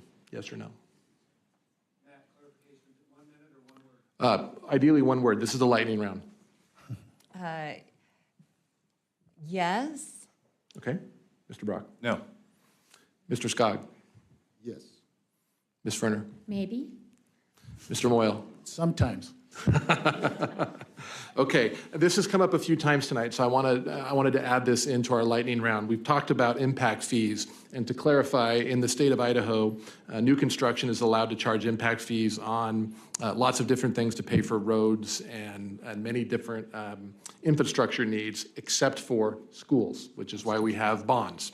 So the question is, do you support adding schools to impact fee laws that allow schools to be paid for by development? Let's start with Mr. Skog and just go straight right to left. Yes. Thank you. Ms. Ferner. Yes. Yes, but you need a constitutional amendment to do it. Thank you. Ms. Nichols. Yes, ditto to Mr. Moyle. Absolutely. Wonderful. Okay, this question has not come up tonight, but I think it's one that many have asked about and are curious. We're going to start this time with Mr. Brock and move from left to right. And I'll let you expand on this briefly. Try and keep your answer to maybe 30 seconds or less. Is critical race theory being taught in Idaho? So I've been in 3 schools, and I've met with 3 different superintendents, and I've asked for curriculum in 3 different schools, And so far, the evidence and facts that have been presented to me has been zero. I have not been to every school. But the 3 that I've been in, the 3 superintendents I've met with, the 3 curriculums that I've pulled, I have not found it. Ms. Nichols. Critical race theory is being taught. It is not in every school or every district, and it's not in a just a curriculum called critical race theory, but it's being taught in different avenues. I've had many parents that have given me information. I've experienced that with my own children, and so it is being taught, just not in the way that everybody thinks it is. Thank you. Mr. Moyle.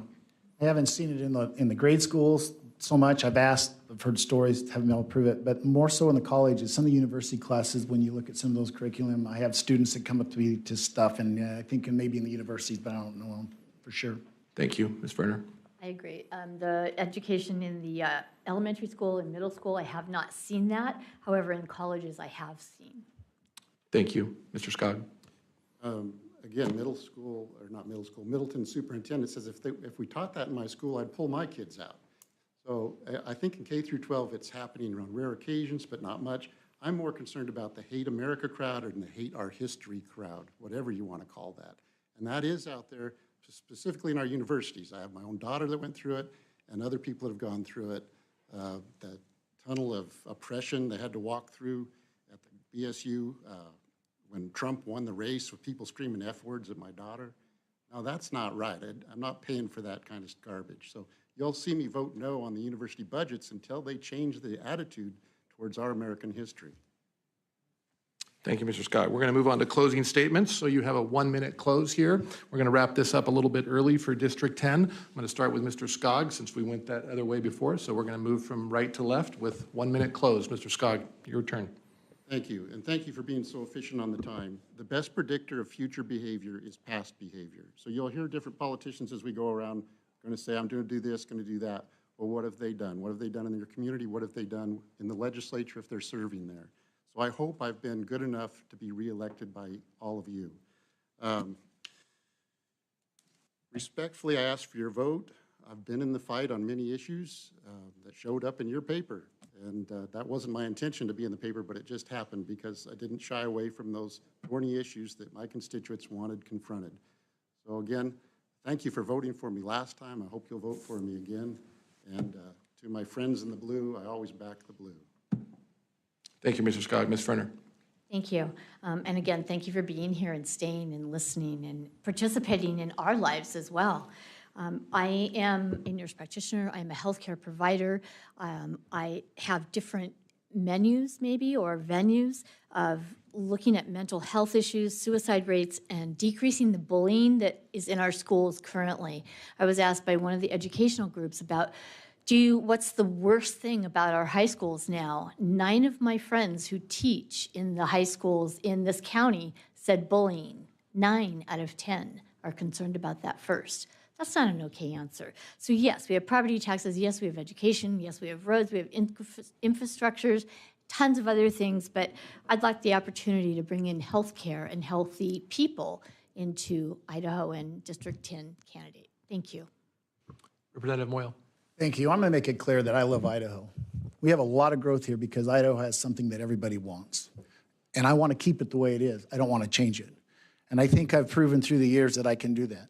I think I've proven that when it comes to solving problems from property taxes to water to schools to growth, that I can help solve those problems. And I want to keep Idaho the way it is. I'm Mike Moyle. I'm running for District 10.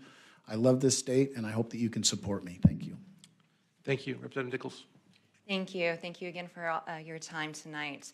I am, again, Representative Nichols running for Senate in District 10. And, one of the things that I wanted to do when I first ran, where I saw a need, is that we needed to reconnect the people back to the government. It's supposed to be a government by and for the people. And if the people are not part of that process, it cannot work effectively. So we have to get the people involved. And I've done that over the last several years, working with the people and helping them be part of that process. I feel that I have the support of my communities. I am known throughout the state to be able to help people and to bring to light the things that they're concerned about. And so I will continue to do that. We have a lot of need in the Senate. We need to be more transparent, and we need to be able to keep accountability and transparency at the forefront in all that we do. And so you can go and visit and see more about me at nicholsforidaho.com. And I, again, am Tammy Nichols, and I'm asking for your vote May 17th. Thank you, Mr. Brock. Thank you, Nampa Chamber. First off, I'd like to say that I love the United States of America. I love Idaho. I love my community, and I love my district. And I show it with actions every single day. I'm not a special interest person. They have no bearing in my life whatsoever. I support my law enforcement 100%. I always will. My name is Scott Brock. I'm running for Senate for District 10. All right, thank you, all of the candidates. This is the panel for District 10 for Senate, House Seat A and House Seat B. We are going to take a very brief break and move on to District 12. So that concludes this session. Let's give our candidates a round of applause. Thank you.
Ready to go. See you later.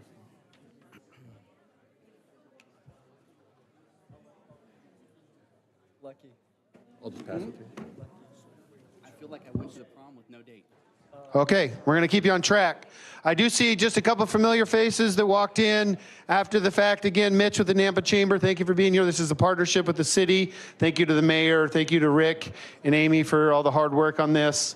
And then our friends at the Idaho Press, Matt, thank you for everything you've done. Matt's going to be our moderator, and I'll just turn it over to Matt. Thank you to our candidates. Matt, take it away. Thank you, Mitch. Once again, just remind everybody that we have a zero tolerance for comments from the audience tonight, so please be respectful of the candidates. We have a very good slate of folks here today for District 12. So we have on our left side, we have the candidates running for Senate, and then we have in the middle, we have House Seat A, and then B, and Jana Warner was unable to attend tonight.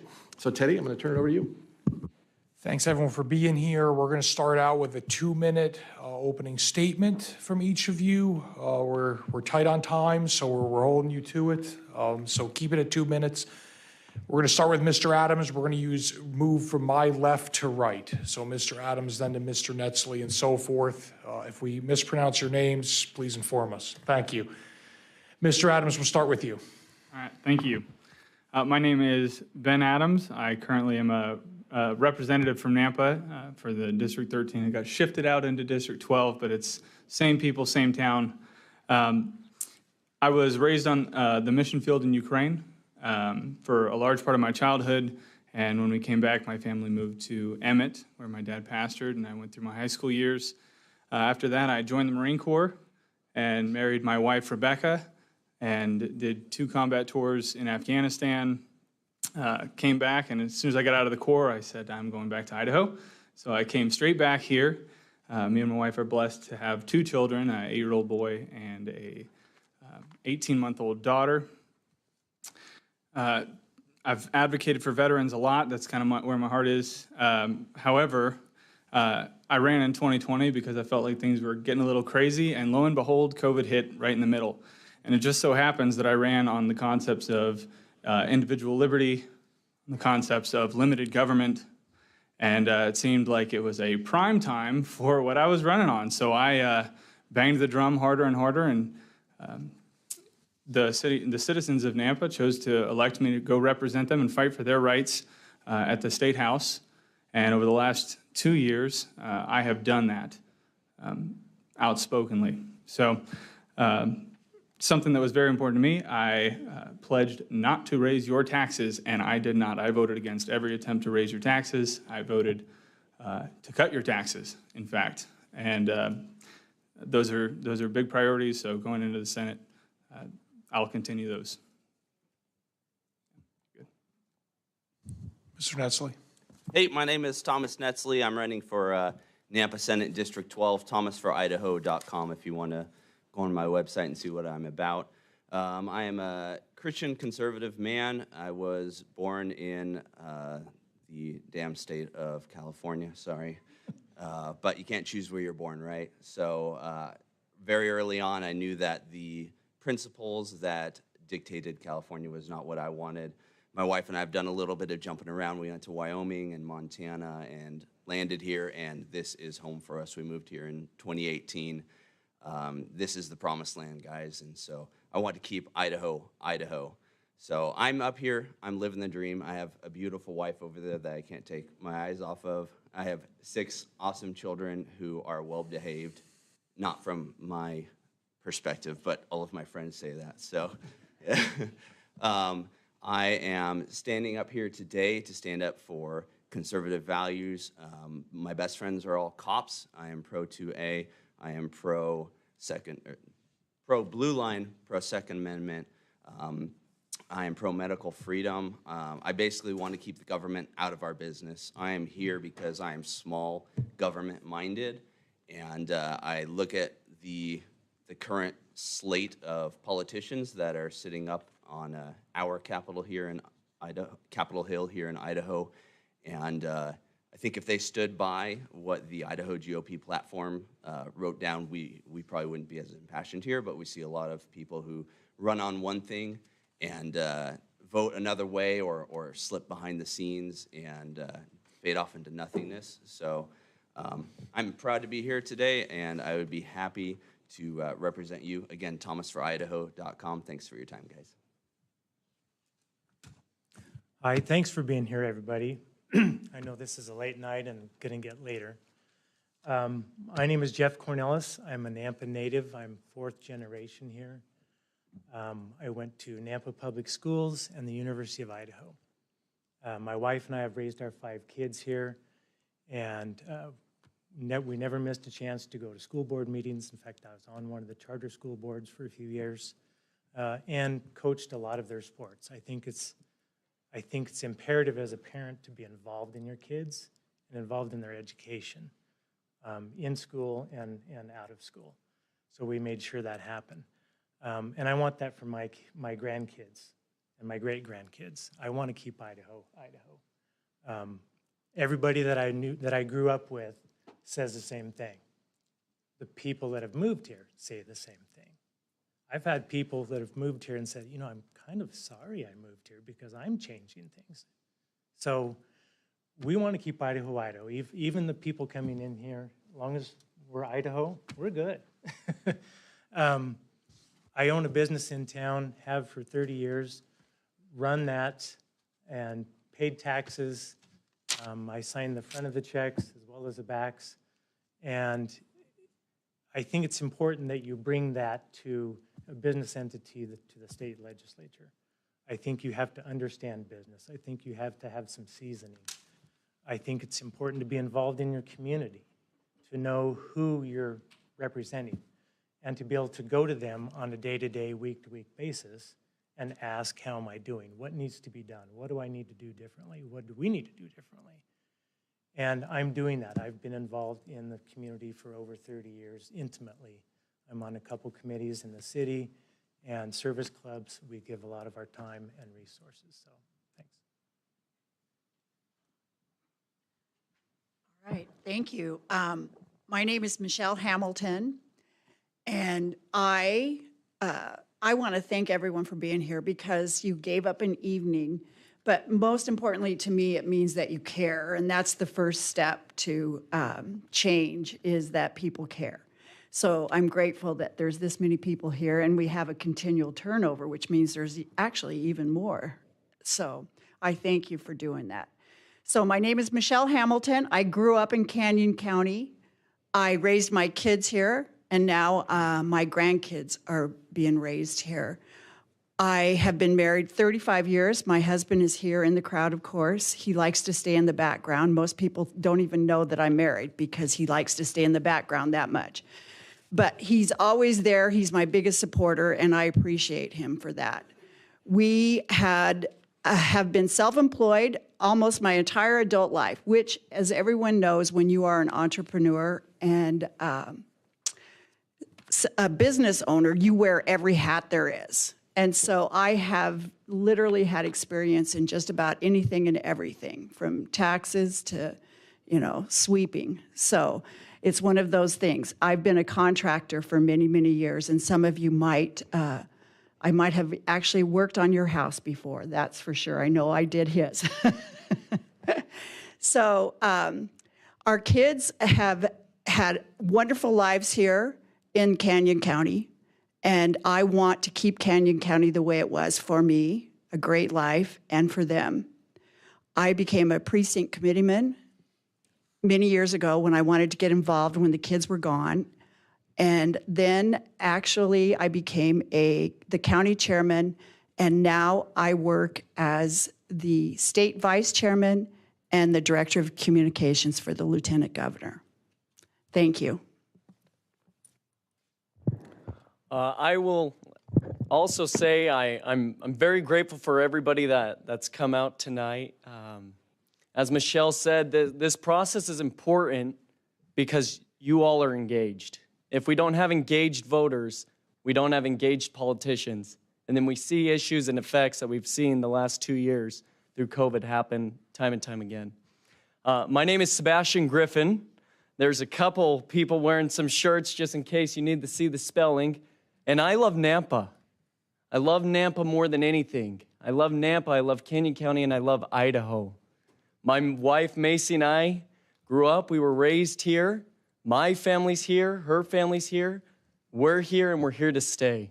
I'm excited to raise my kids here, and I hope when the time comes, I'll have grandkids here, and that they'll be able to have similar experiences that my wife and I have been very grateful to have living in such an amazing community as this. I never thought that I'd be getting involved in politics. I always thought I was interested behind the scenes. I enjoy helping good people do good things. And then within the last few years, I saw that there was a need for a new perspective, a fresh face, young thoughts, young perspective in the legislature. And I'm the first one to embrace my age. When I knock on doors, like I did today, and people open up and they see my tag and they say, "You're Sebastian Griffin? You've got signs everywhere. I can't drive 10 feet without seeing one of them. I can't even believe this." And I did that, and I'm doing that because I care about Nampa. I care about each one of you individually because you're my neighbors. And when we love our neighbors, we see greater things happen within our states. We need to be reducing taxes in our states. We need to be improving education because we have a workforce shortage. We need to be prepping our kids, and there's a lot that I can go on later on. Thank you so much.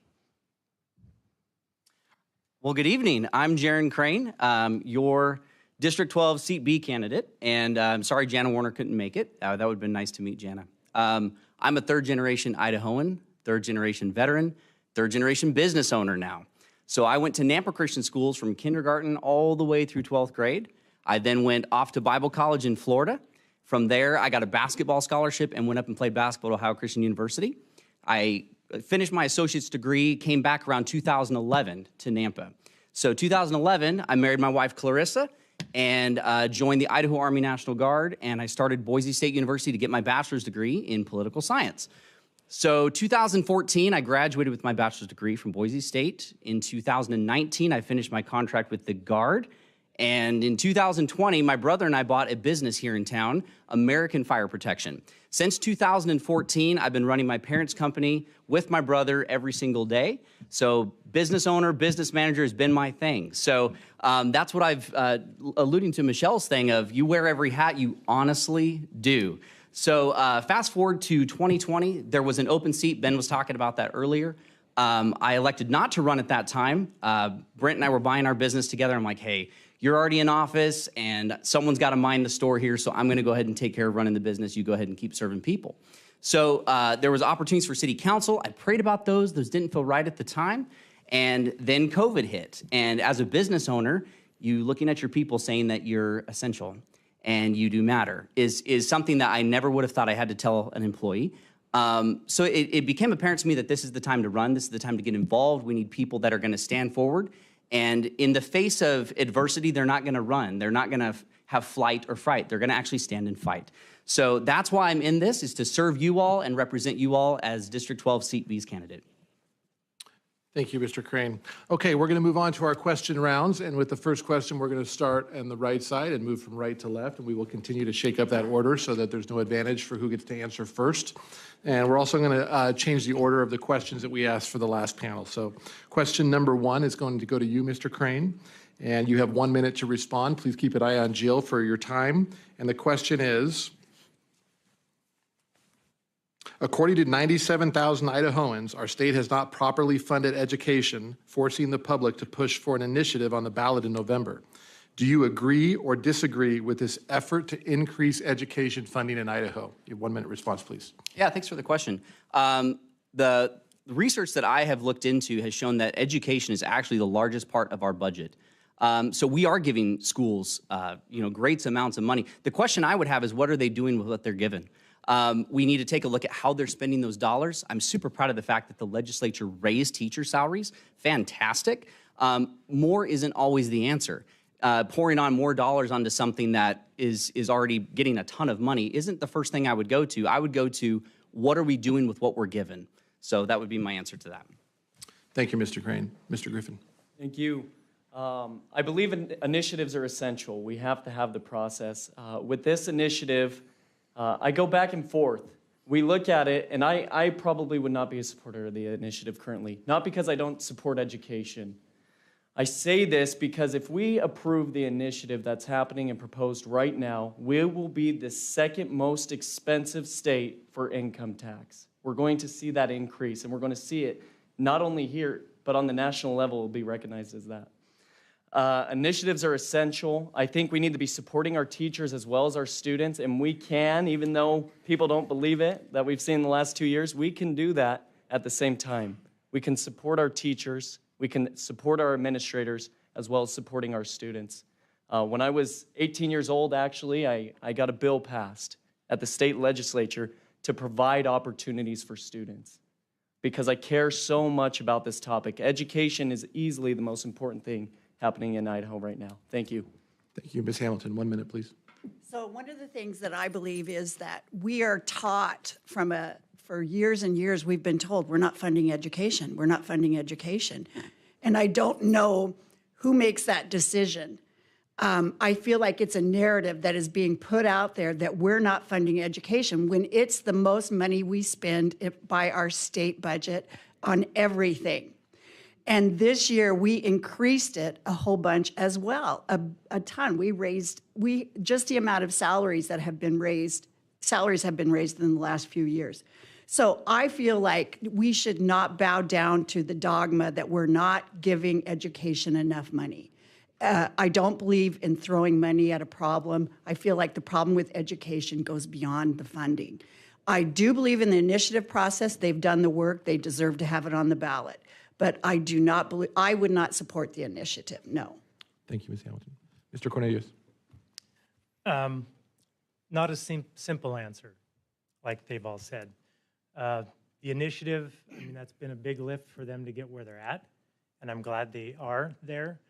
And it does need to be looked at. You know, being the lowest state as far as funding our education is not acceptable. We should take a look at that. I don't know what the answer is. Our outcomes are much better than 50th. Our outcomes are really good for what we're doing. The teachers did get a bump this year, so let's see what that looks like moving forward before I say absolutely yes. But it's a complicated deal, and we're going to have to wait and see what they do with this increase before we know how to move forward. Thank you, Mr. Nestle. No. The simple answer is no. We don't want to spend more money on the public education system. That's failing our children and failing our communities. My wife and I homeschool our children, mostly my wife. I support different forms of education, whether it's charter school or homeschool. We keep dumping money into the public school systems, and it's not being successful. I think it would be successful it would be a good idea to go through an audit where they are spending money. But honestly, I think the biggest thing is that we keep complaining about the school system, but liberty-minded people, conservative people aren't going to work there as often as they should. And I think that's where we're failing, because the influence we have on our kids is by working for them. And when we just give that over to whoever's the lowest man on the totem pole or whoever's willing to take it up, that's where we fail. So I would encourage educators and conservative-minded people to step up in the education system to lead our children. Thank you. I've been asked to remind folks that we are being recorded, so please make sure you speak into the microphone so that it gets picked up by the recording. Mr. Adams. Okay.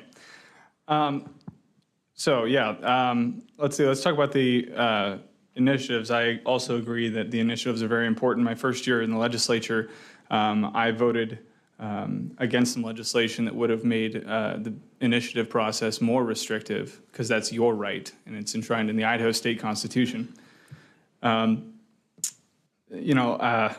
Shucks. This year in the legislature, we took money and raised teachers' salaries, like Jaron said, but what we also did is we specifically allocated it to go to their salaries, because what we found out was some school districts were taking those that money that was supposed to be used for teacher salaries and were funneling into extracurricular activities like sports programs and things like that. When we give them money, that's it needs to go where it's supposed to go. The simple answer is for me, no, I'm not going to be supporting it because it is a tax increase. It's a tax increase. Thank you. Okay, next question, Teddy. I'm going to start with Mr. Cornelis on this one, move to Ms. Hamilton, then Mr. Griffin, Mr. Crane, back over to Mr. Adams and Mr. Netsley. Question number 2, should local option tax be made available to all municipalities, and should local city governments be trusted with it? Do local government know best? Yeah, it's been said that local government is the purest form of government. So, and I know Nampa, I know how they manage money, which is really well.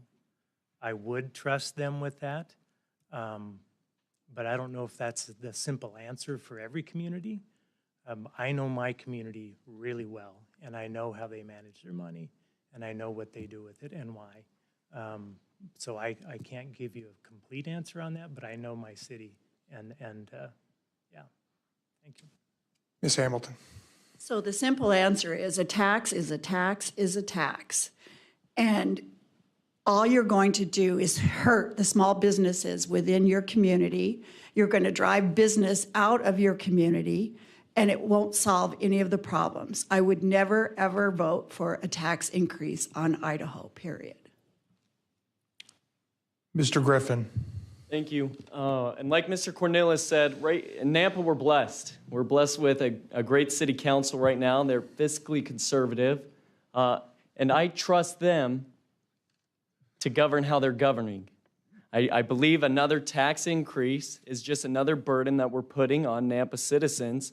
And I wouldn't support the optional tax, because when we are supporting additional taxes, we're burdening Nampa taxpayers and Idaho taxpayers time and time again. There's other options that we could look into, like impact fees, to be able to help support this. But taxing out Nampa citizens or Idaho citizens is not the option. And because it directly is added to sales tax, we'll see changing in spending habits. If one city like Nampa imposes an optional tax, we're going to see spending go to Caldwell or to Ontario, where there is no sales tax. And we want to keep Nampa earned Nampa dollars in Nampa and in Idaho. Yeah, I echo what Sebastian just said. I love the mayor. I love the city council here. They do a fantastic job running the city. But taxes are taxes, and I'm a cut taxes kind of guy. So no, it's simple for me. That would be a no. Mr. Adams?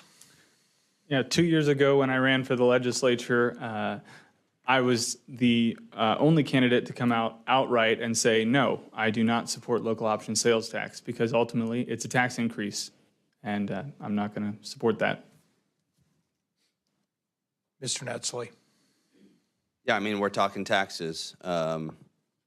Just feels like you're beating a dead horse here. I mean, we're all a bunch of conservatives. We all claim to be low tax and pro-freedom. That's what I'll be. No, simply no taxes. Okay, thank you. We're going to move on to our third question. And where are we, Teddy? Why don't we go backwards here? We'll start with you, Mr. Leslie, and go that way, ending with Mr. Cornelius. So the question is, we've been talking a lot about taxes, and nobody wants to see them raised, but they do pay for things that solve problems in our communities. So with that, the question is, what is your solution or solutions to high property taxes facing homeowners in Idaho? Mr. Nestle. Yeah, I mean, so simply put, I believe in an income tax. No, not an income tax. I believe in a sales tax, I apologize. No income tax, no property taxes. I think you should be taxed on the money that you spend. And I mean, if you go to buy a house and every year you have to worry about paying your property taxes on it, I would say abolish it. Practically, I would work with the other members in the Senate to do that, but I think we should be sales tax only. Thank you, Mr. Adams. Yeah, so the property tax issue, I also sit on the House Rev and Tax Committee and have dealt with this issue a lot. I supported Representative Scogg's legislation 2 years ago and worked diligently with other members of the legislature to try and fix the problems of the bill that was passed.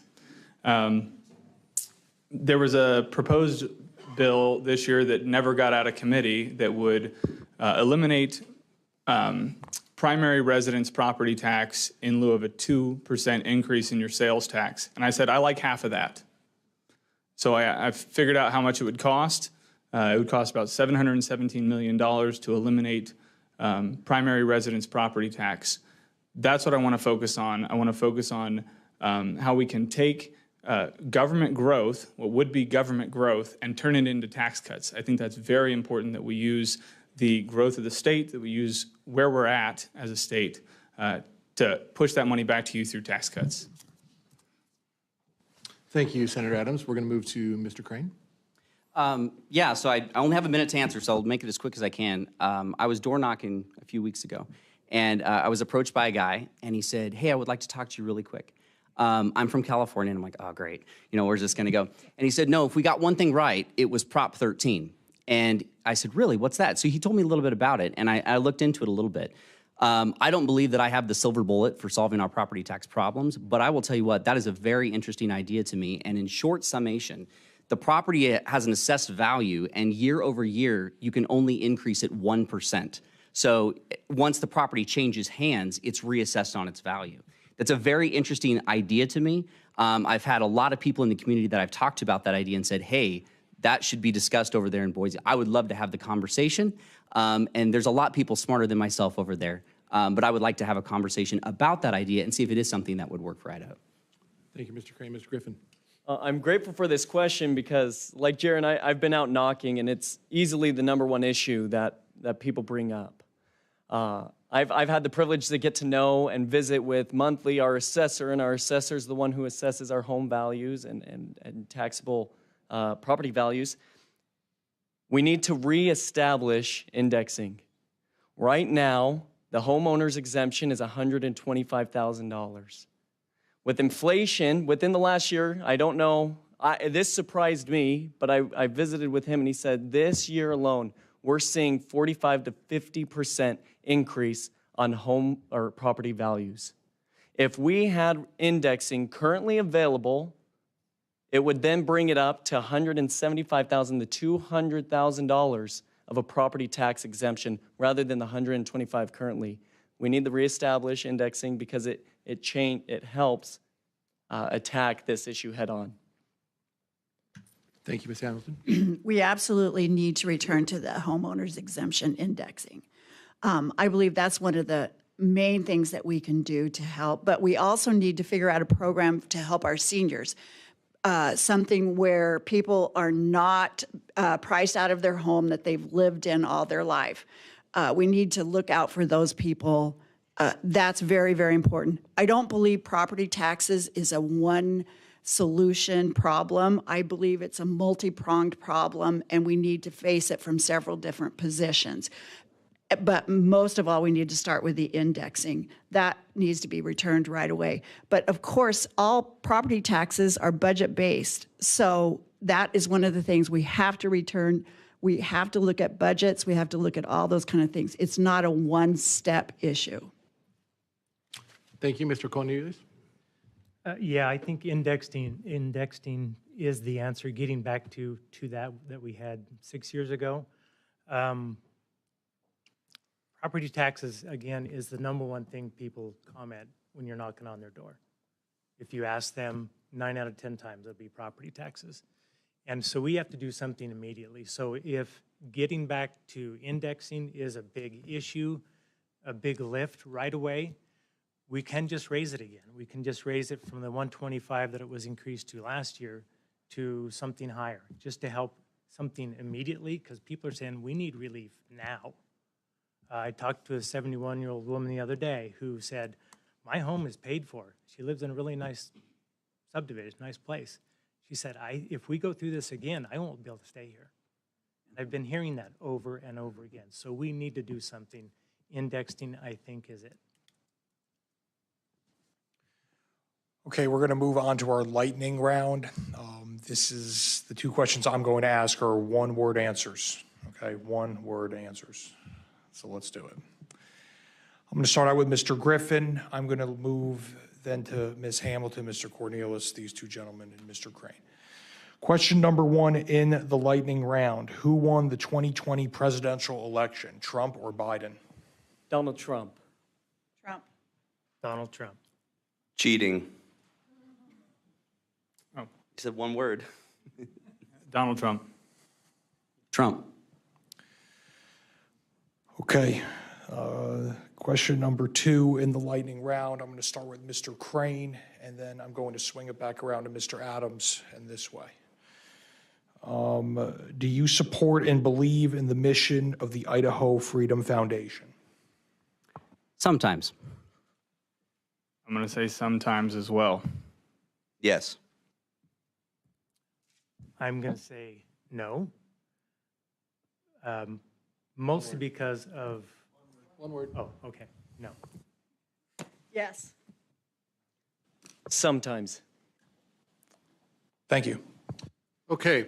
We're going to add a few because we're a little ahead of schedule. So we're going to bring up the ones we talked about before. So let's see. We'll start... Adams. We're going to go with Mr. Adams and just move straight across. The question is, would you support a constitutional amendment to add impact fees as an option to build schools in Idaho? I'm sorry, can you repeat that question one more time? Yeah. Would you support a constitutional amendment, because that's what Mr. Moyle pointed out in the last round, to add impact fees for schools as an option for new construction of schools in Idaho? Well, as long as it can actually fund it. You have to crunch the numbers and actually make sure it's going to do it before you do something as big as changes the Constitution. I think it's an interesting concept. We definitely need to make sure that we're funding those schools, but changing the Constitution is a big step, no matter what it is. Thank you. Mr. Netzley? Okay. Oh, did I? No, that's right. No, you're good. No, I'm good. I'm good. Yeah, you're next. Sorry. Yeah. Okay, can you repeat the question for me one more absolutely. time? Again, would you support a constitutional amendment to add impact fees to build new schools in Idaho? No, again, I see fees as just a different way of saying a tax. I don't support raising taxes on people or fees on people. Again, I think we're looking to spend money on a education system that has failed our children and our state. Thank you. Quick answer in the lightning round. Oh, sorry. It's all right. Mr. Cornelius, same question to you. Can you state the question again? I think I've reworded it myself a few times. All right. Would you support a constitutional amendment to add building new schools as impact fees in Idaho? I can't give you a firm answer because from what I see, it'll only represent about 30% of the need. So going through a constitutional amendment is a big lift for 30%.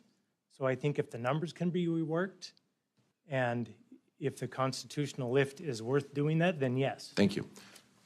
Ms. Hamilton? Yes. Mr. Griffin? Absolutely. Mr. Yeah, Clerk? I believe that growth should pay for growth. Beautiful. Okay. Thank you very much. Last lightning round question. We're just going to go backwards now, starting with you, Mr. Crane. Sure. The question is critical race theory being taught in Idaho schools?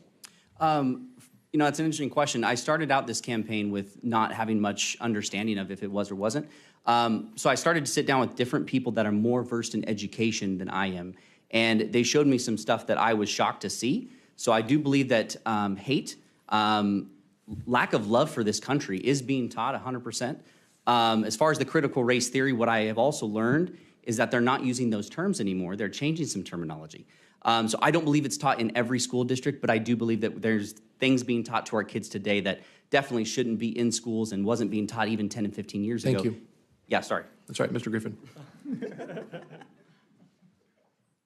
Sometimes I believe that, like he said, how do we define what critical race theory actually is? Can we put a fingerprint on it and say it's this? I think there's a lot of things that we're seeing within our schools that aren't American, aren't constitutionally taught, and we're taking away the focus from American history and what's true to what's not. And so that's why I would say sometimes and not in every school. Thank you. Ms. Hamilton. Yes, I believe it is. And whether you want to call it critical race theory, social justice, social emotional learning, all those things, I believe that it is being taught to our kids and it's inappropriate and we should do something about it. Thank you. Mr. Cornelius. I have not seen any evidence of it, but in the grade school and high school, but I am sure that it's being taught in some courses in college. And I'm not for that in any way. I think, like the others, that our history needs to be kept as our history and not erased. because of some ideology. Thank you very much. We're going to move on to our 1-minute closing statements. Didn't I get them already? Oh, I'm sorry. Okay, No, keep still going. waiting. Yeah, so critical race theory is definitely being taught in our schools, but it's not being called that outright. They're pretty sneaky in how they fit it in there. I was at a local store recently and saw anti-bullying, anti-suicide signs, so I went up and talked to them. The organization was Law Enforcement Against Discrimination. I talked to him, and he was telling me how they're for social, emotional development and critical thinking skills. And this is law enforcement against discrimination. I don't think that would represent most of what you believe as far, again, I'm pro law enforcement, but they are finding sneaky ways of putting this stuff into our schools and into our communities. Thank you. Mr. Adams. Thank you. Look, I'm a homeschool graduate of Idaho. I spent most of my education as a homeschooler, and I got to get a very different curriculum. Then I went to Boise State University, and I got a very different curriculum. I had never experienced so much un-American ideology, and I lived in the former Soviet Union for a lot of my childhood, and I'd never seen it like this in my life. So I'm going to stay away from the definition. I'm just going to say that divisive curriculum that pits groups against other groups and un-American curriculum should not be in our education. Doesn't matter if it's from higher ed all the way down to pre-K. I don't care. Thank you. Okay, now we're moving on to our closing statements. Why don't we start with Mr. Griffin, and we will move from you to Mr. Crane, and then all the way back around, ending with you, Ms. Hamilton. So you have 1 minute to wrap up and give your reason to vote for you. So go ahead. Just like in the beginning, I love Nampa. I love Nampa. I love Idaho more than anything. I think here our values are faith, family, and freedom. And I gave myself chills. How's that? Because I love the community we live in. I'm a 5th generation Idahoan. I hope to see 10 more generations after me here. I'm doing the work. I've knocked the doors. I've made the calls. I'm so proud of the overwhelming support we've had for this campaign. If you look around in the room a little bit, you'll see some here and there. And this is what I felt throughout the community. And I'm just so grateful. We need people that are willing to stand up for Idaho values, conservative values, people that are willing to be a leader, to unite our community, because that's what we need more than anything is unity. We need more statesmen in the legislature, and I hope to be one, and I hope you'll vote Griffin for Idaho on May 17th. Thank you, Mr. Crane.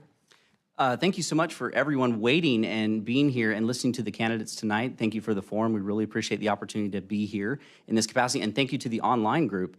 I understand there's a lot of people listening online. I love Nampa, and I'm proud to be from Nampa and proud to represent each of you. And you know, to go back to a question earlier about a certain organization, I hope that the constituents of District 12 hold us accountable, as opposed to an organization and a scorecard. I would hope that you would hold me accountable and that you would hold everyone that you elect accountable, because we're there to represent you. It's not about us, it's about represent District 12. So thanks for the opportunity to be here tonight. Thank you. Senator Adams. Yeah, well, I'm a proven conservative. 2 years in the House, I have done exactly what I said I was gonna do. I've been endorsed by the NRA, by Idaho Chooses Life, by the concerned citizens of Canyon County, people who really are in this community, who've dug in. In my short 2 years, I pushed hard to help eliminate the emissions testing. That is going away next year. I was able to get a piece of legislation onto the governor's desk that stopped mandatory vaccinations as a term of employment. Unfortunately, that was vetoed and couldn't get overridden. But I'm about getting things done. It's easy to have a lot of rhetoric. I'm not about that. I'm about getting things done. And I said I was not loyal to any lobby group. I'm loyal to you. That is still my position. That will always be my position. Thank you. Closing statement, Mr. Netzley. Hi again, Thomas Netzley, thomasforidaho.com. Why should you elect me? I hold to all the same values as my opponent. I don't like besmirching people. I don't think he's held up quite as strong as he says he has, and that's what I want to say about that. I am a blue-collar worker. Sebastian said we need more statesmen up there. I disagree. I think we need more blue-collar people up there. I think we need more people who represent and are in the community, and that's what I am. I'm a master diesel mechanic. I commute to Boise every week. I work for my family. We're a single-income family. I am proud of the life that we live. The good things you see in me today are a reflection of the Holy Spirit's work in my life because of Jesus Christ. The bad things you see in the awkwardness is just because I'm a fallible man and I can be awkward sometimes, but I'm super grateful for the opportunity to run to represent you guys, and thomasforidaho.com. Thanks, guys. Mr. Cornelius. Yeah, thank you again for being here tonight and being online. It's a real pleasure of mine to be able to run for this seat. I've lived here all my life, been deeply involved in the community. I do love Nampa. My whole family loves Nampa. We're engaged daily in the city of Nampa and its residents. I think when I go to Boise as your representative, I will take you with me in spirit because I know who you are. I grew up with you. My kids grew up with you. Your clients, your friends, your neighbors. I will take that to the State House and make darn sure that you're represented. I will keep our taxes down. I will do the right thing as a Christian businessman so that I can come back to this community and continue to run my business for the other 7, 8, 9 months of the year. So vote for me coming up on the 17th, Cornelis for Idaho. Thank you. Ms. Hamilton? Right. Thank you again, everyone, for coming. You know, I have been in service to this community, to Canyon County, for most of my life. And the last few years, I have spent at the Capitol working with the legislature. I've been a Senate attaché for many years. And I know the players, I know the processes, I know all of it. And there will be no learning curve for me. I will be able to step in and do the job immediately. And I feel that my whole life has been in training to do this because I have the connections, I know the people, I know the community, and I am able to put in the hard work because of that.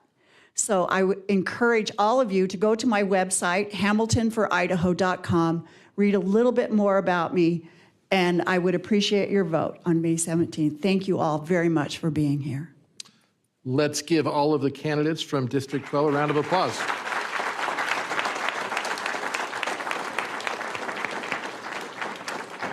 That concludes District 12, our third panel. We'll move on to our fourth panel after a short break. So thank you all for being here.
Started.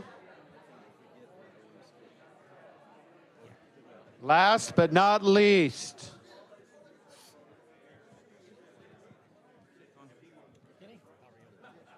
Okay, out of respect for the next slate, if everybody will take their seats, please, I would appreciate it.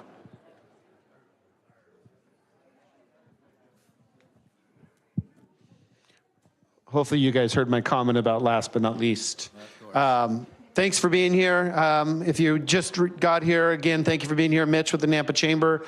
Thank you to my friends from the Idaho Press and my friends from the City of Nampa, Amy, Mayor's running around here somewhere, and Rick. The goal on this was to get people educated, so thank you for being here.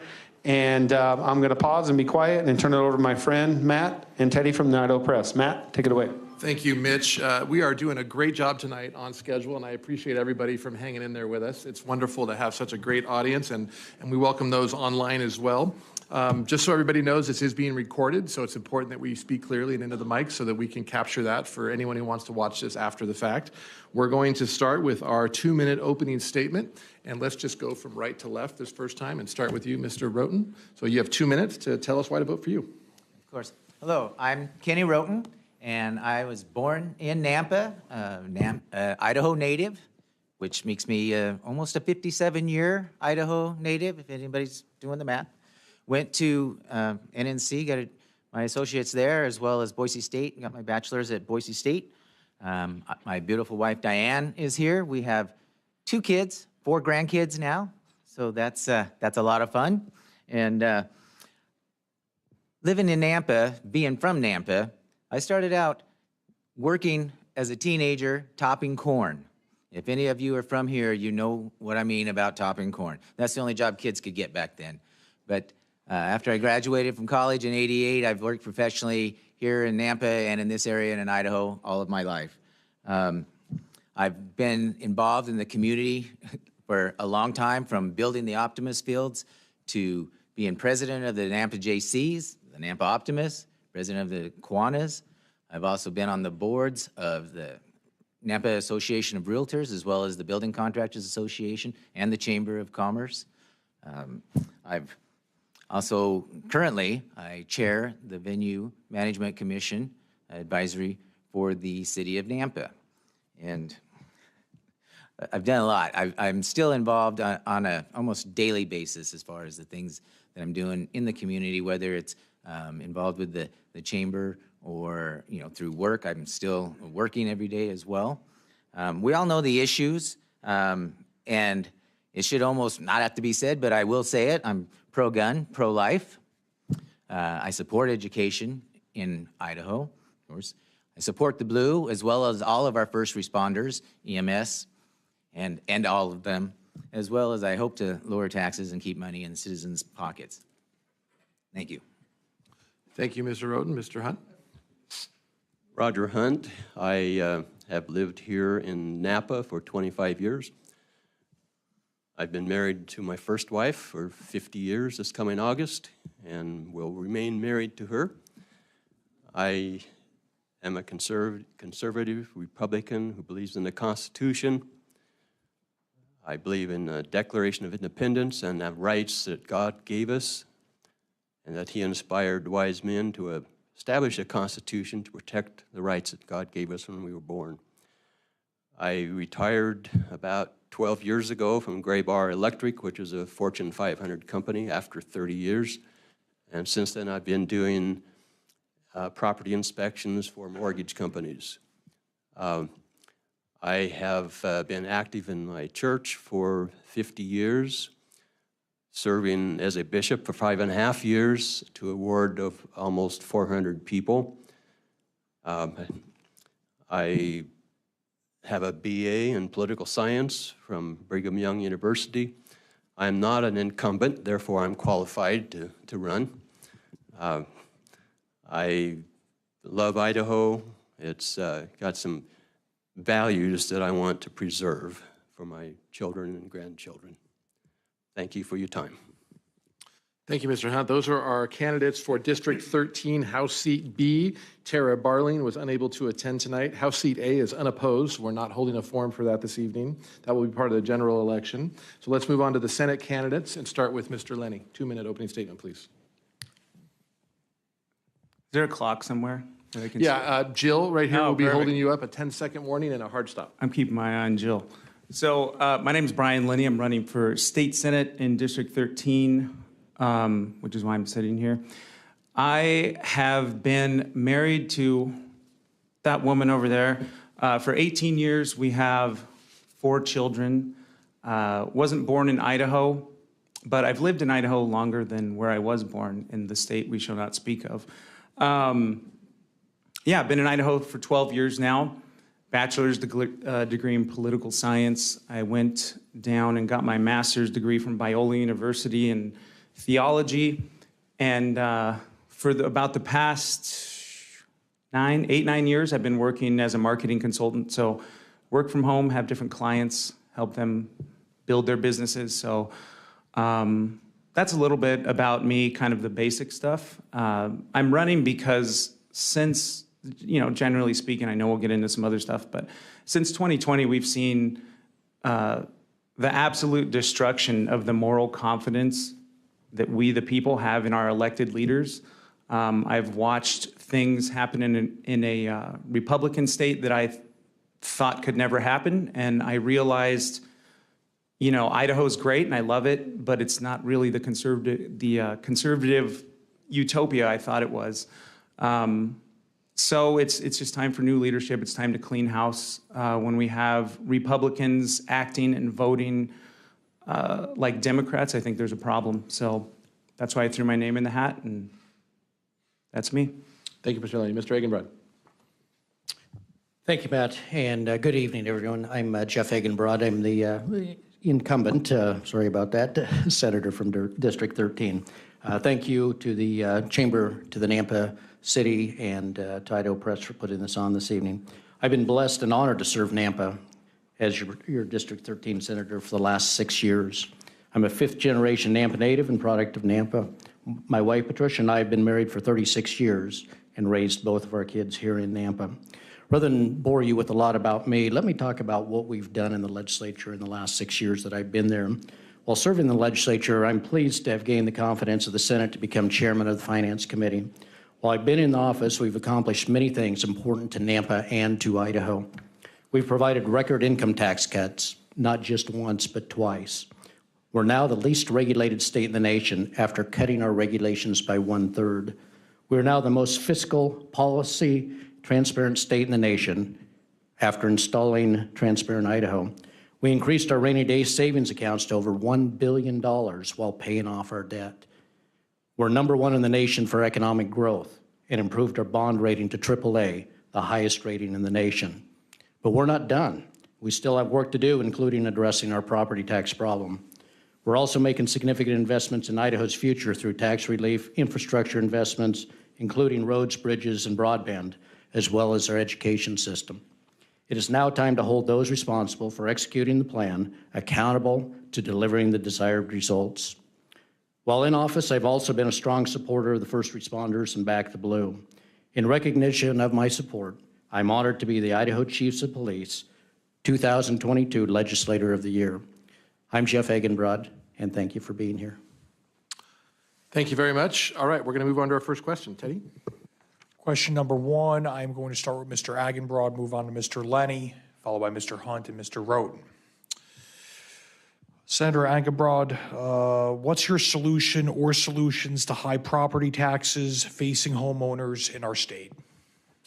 Thank you. That's a question on everyone's mind, including mine, and has been for more than 1 year, been multiple years, ever since we've been experiencing the rapid growth that we have.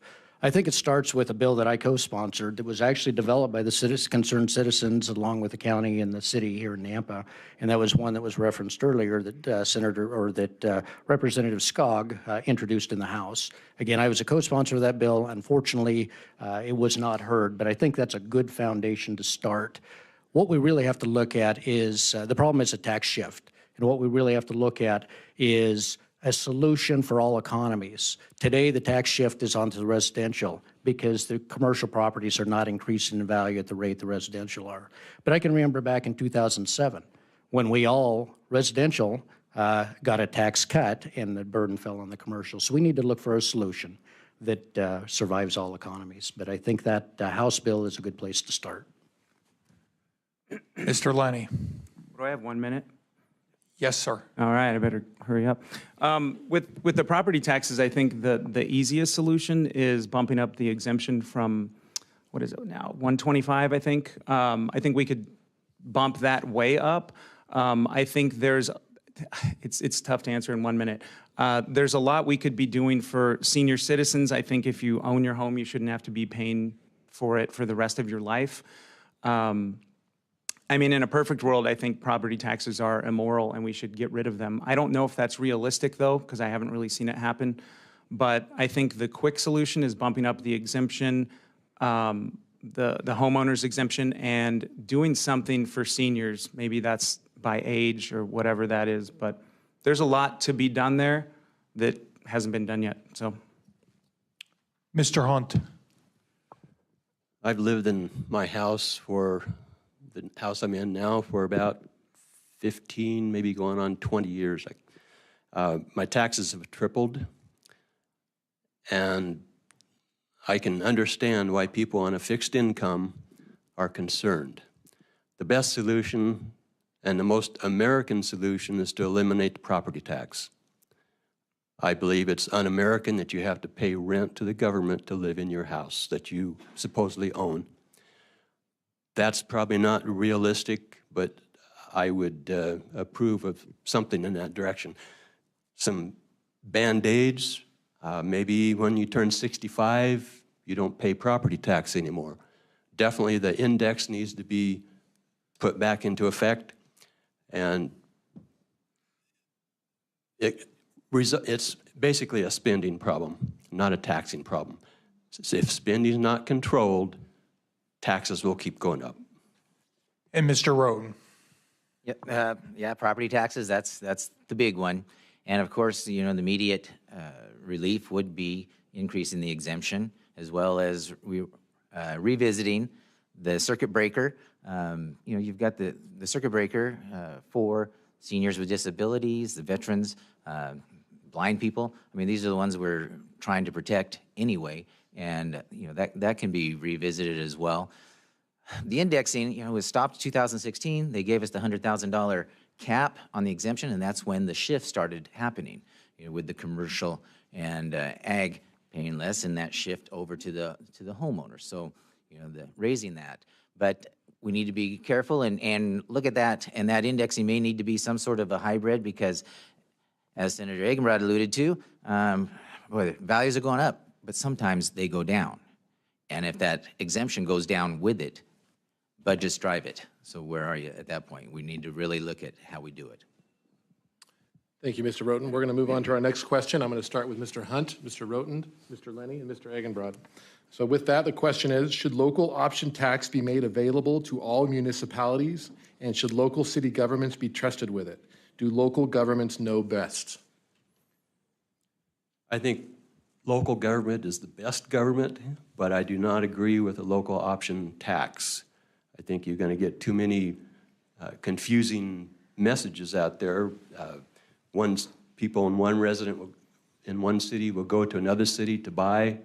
It's going to drive out business in certain areas. So I'm opposed to local option taxes. Mr. Roten.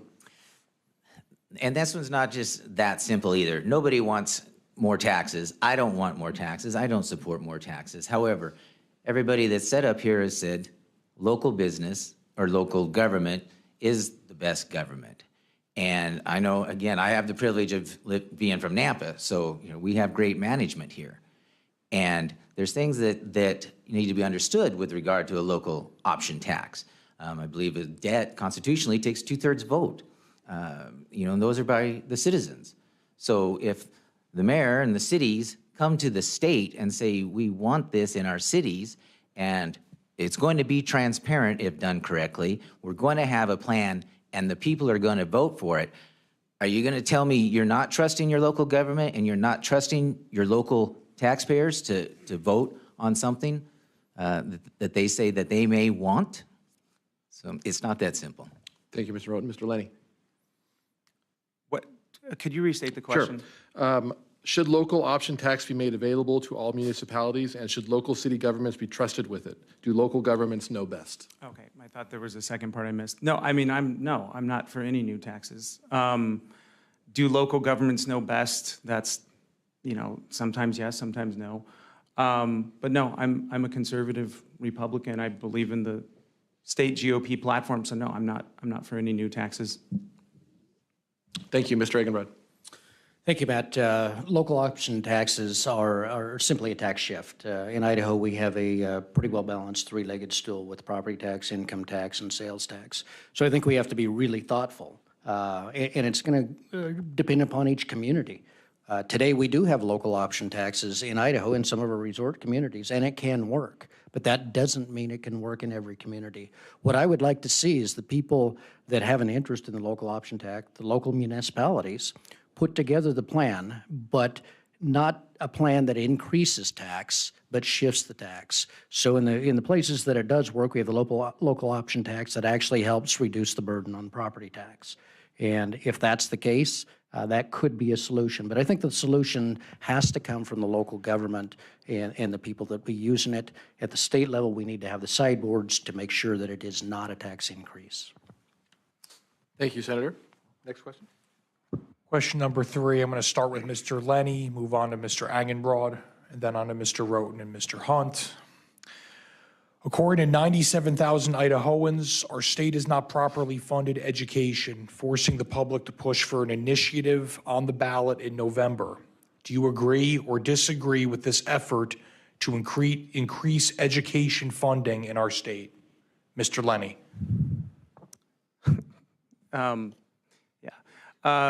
No, I don't. I don't think money can buy better schools. I don't think money can buy a better state. I don't think throwing money at a problem incessantly is going to fix that problem. There are systemic, inherent issues with our public schools and our public school system.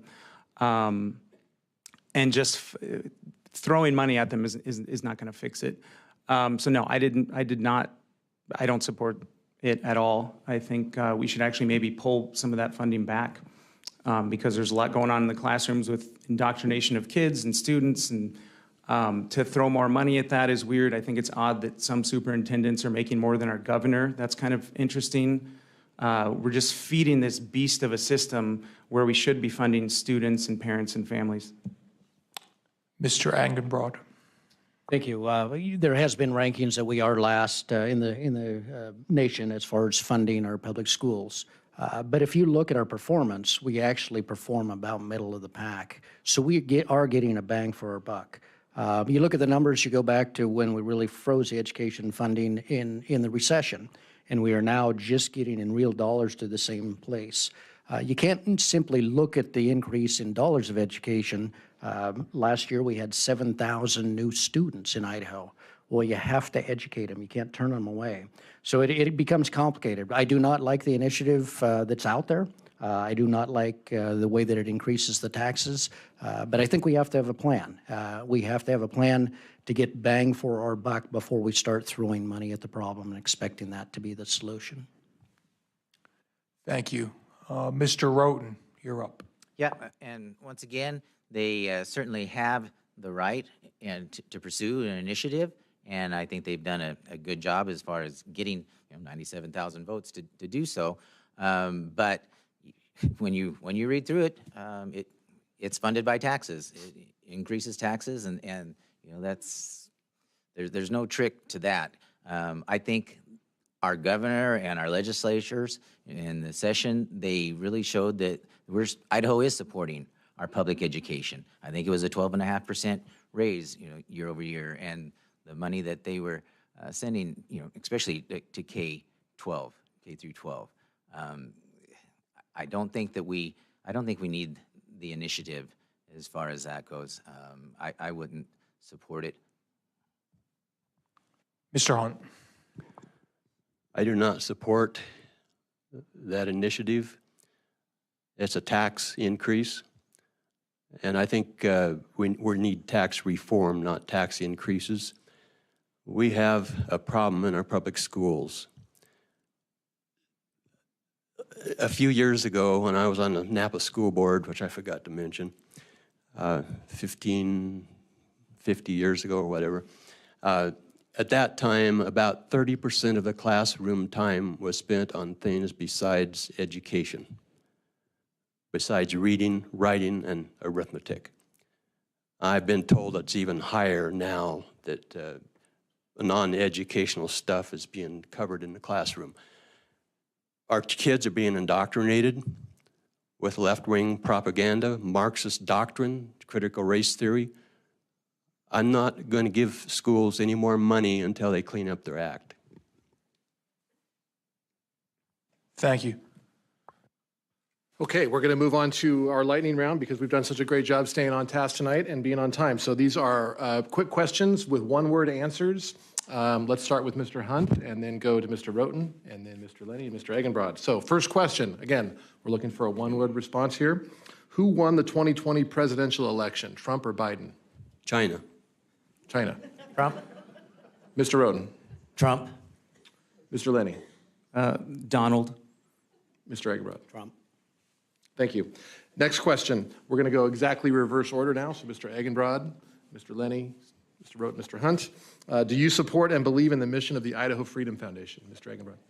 No. My turn? Mr. Lenny. Absolutely. Mr. Roten. Did. Yes. Thank you. Let me take these. Okay. All right. We've got two more. I'm going to try and reword the first one because it's been, I've had to explain it too often. So what we're going to say is, would you support a change to allow schools to charge impact fees for new development? Let's start with Mr. Roten and move just straight right to left. And how long do we have? Very brief. Let's just say that. No, you know, and this has been brought up, but, you know, those impact fees have to be paid by somebody. And again, we see that the funding would not cover the school. Impact fees really don't work like that if it's a real impact fee, because it goes to different projects. And you're going to charge these homeowners, and they're not all new homeowners. Sometimes somebody from out of state moves into an existing home, and somebody that lives here buys a new home. And they're going to pay those permits and pay those fees. But you keep putting these fees on top of these, and you know they get passed through to the home buyers. Have you seen what has happened lately to the affordability of homes? Well, impact fees are included in there. Thank you. Mr. Hunt. I understand it would take probably a constitutional amendment to make this happen, but I do believe that growth should fund growth. The people that lived in a house for 20 years, kids who graduated, they're long gone. I don't think it's right that they have to pay for a new school when there's new people coming in and they should be. Thank you. Mr. Lenny. Short answers. Well, the short answer is no, and the second answer would be I don't. Yeah. No, I'll just leave it at that. No. Okay. Thank you. Senator Eggenbrod. I think it starts with we got to control the expense and then determine how best to pay for it. I think we should look at impact fees, but as Mr. Hunt alluded to, I mean, that's a bigger question than simply a law. I mean, that's a constitutional amendment. But I think we need to, growth needs to pay for itself, and we need to be creative in making sure growth does pay for itself. Thank you, Mr. Eggenbrod. I'm going to stay with you. Quick answer, is critical race theory, CRT, being taught in Idaho schools? I have no doubt that there are occasions of critical race theory because there's humans throughout the country and throughout Idaho. I have yet to see any systemic critical race theory or that type of teaching in a systemic manner. Critical race theory, by definition, or by the definition that I understand, is the worst form of hatred, and there's no way that I would support that and would clear it out if I found that it was systemic. Mr. Lenny. What was the question again? Is critical race theory being taught in Idaho schools? Oh, yeah, definitely. And the evidence is there if you look for it. Thank you. Mr. Hunt. Yes, it is. Critical race theory is a Marxist doctrine pitting class against class. It's teaching our kids to judge others by the color of their skin and not the content of their character. And it's here in Nampa. Mr. Roten. And The research that I've seen says no, but we have to be vigilant of the creep, and we have to keep parents involved in these decisions and what's being taught to their children. Thank you. Teddy? Thank you very much. We have minute closing statements for each person. Mr. Angerbrough, we'll start with you and go left to right. Thank you, and again, thank you to the Idaho Press, the Nampa Chamber of Commerce, and the City of Nampa for hosting this event this evening. As a lifelong Republican, I'm pro-First and Second Amendments, as well as pro-life. I back the blue and all first responders. My focus continues to be on the economy, our infrastructure, and education. We need all three to succeed. If elected, I will continue to serve the community by upholding my constitutional oath, my pledge to the Republican Party, and most importantly, my pledge to you, the citizens of Nampa and the state of Idaho, to always do my best to represent you. If you have any questions about me, my positions, my votes, please reach out to me by phone, email, or through my website at agenbrodforsenate.com. It's important that you have all the facts that you need to make an informed decision. I'm Jeff Agenbrod, and I'd like to thank you for your support. With your support, I look forward to continue to represent you and our shared Idaho values as your District 13 Senator. Thank you. Mr. Lenny? So, I got in this race because, like I said earlier, I believe Idaho's in trouble. We've seen an uptick in the consolidation of power by our elected officials from the governor's office all the way down. We've seen them messing with our kids. We've seen them messing with our medical decisions. We've seen them messing with our money. And enough is enough. It needs to stop. Like I said earlier, it's similar to my opening statement. When you have Republicans, elected Republicans, who don't abide by the state GOP platform, it's a big problem. It's a big problem. So that's why I'm running. And, it's not just me. I'm endorsed by several groups, including some people in this room. So I got my 10-second thing, but, votelenny.com. All right. Mr. Hunt? I believe in smaller government, cut spending, cut taxes. I believe in personal liberty. Parents should have some rights in regards to what their children are taught in schools. I'm a strong believer and practitioner of the Second Amendment and the First Amendment, otherwise I wouldn't be here. I believe in protecting the unborn. I believe that the bureaucracies and agencies have too much power. I've seen the overreach of government, especially over the last 2 years. And if I had been in the legislature, I would have been there when a few legislators tried to meet and put some controls on a runaway executive branch. It's gotten to the point where it's got to change. Our state government has grown its budget, doubled it in the last 6 years, from $7 billion to almost $14 billion this year. Mr. Roden? Yep. I am pro-gun and pro-life. I support education. I support the blue and all of the first responders, as well as citizens' money, keeping that in their pockets, lowering taxes. There's a lot at stake in May, and we need to start sending qualified Republicans to deal with real problems that the state may have. I want to work with the Republicans. I want to keep Idaho red. I want to keep us moving forward in a positive way. I want to be your next Idaho State House of Representative, District 13B. Thank you. I want to thank all the candidates for their time today. I'm going to give them a round of applause, but don't go anywhere. So quick round of applause. Those are our candidates for District 13. I want to personally thank the Nampa Chamber of Commerce, the City of Nampa, and the staff for their time here today. I want to encourage everybody who's listening to visit idahopress.com/election and become an informed voter. The Idaho Press is leading an effort right now to increase turnout in our primary election, and Mitch has some closing comments. No, Matt, a public thank you back to you and to Teddy. Great job moderating. Thank you to the Idaho Press for everything you're doing. Mayor and I had a side comment on the transition, how proud we are of Nampa. Not very many communities can do this with this much information, this many candidates, this heart of conversations, and it was civil, and we were all friends, and that's what we really appreciate about Nampa. So thank you to Amy, Rick, Mayor, the city, Idaho Press for partnering. Chamber was just happy to help promote this. Especially thank you to all the candidates, both these and those before, and then all those that came out. So some rough numbers, you know, there was about 150 people here tonight and about 100-ish online. So you could do the math, 250, need to go tell the story to another 250, do another 250. So go vote, become educated. That's what the goal of all this was. Get to know the candidates more, their information's out there. And as Matt said, all this information was recorded, which is really, really cool. If I was a candidate, I'd be grabbing this information and pushing it out to my friends and family.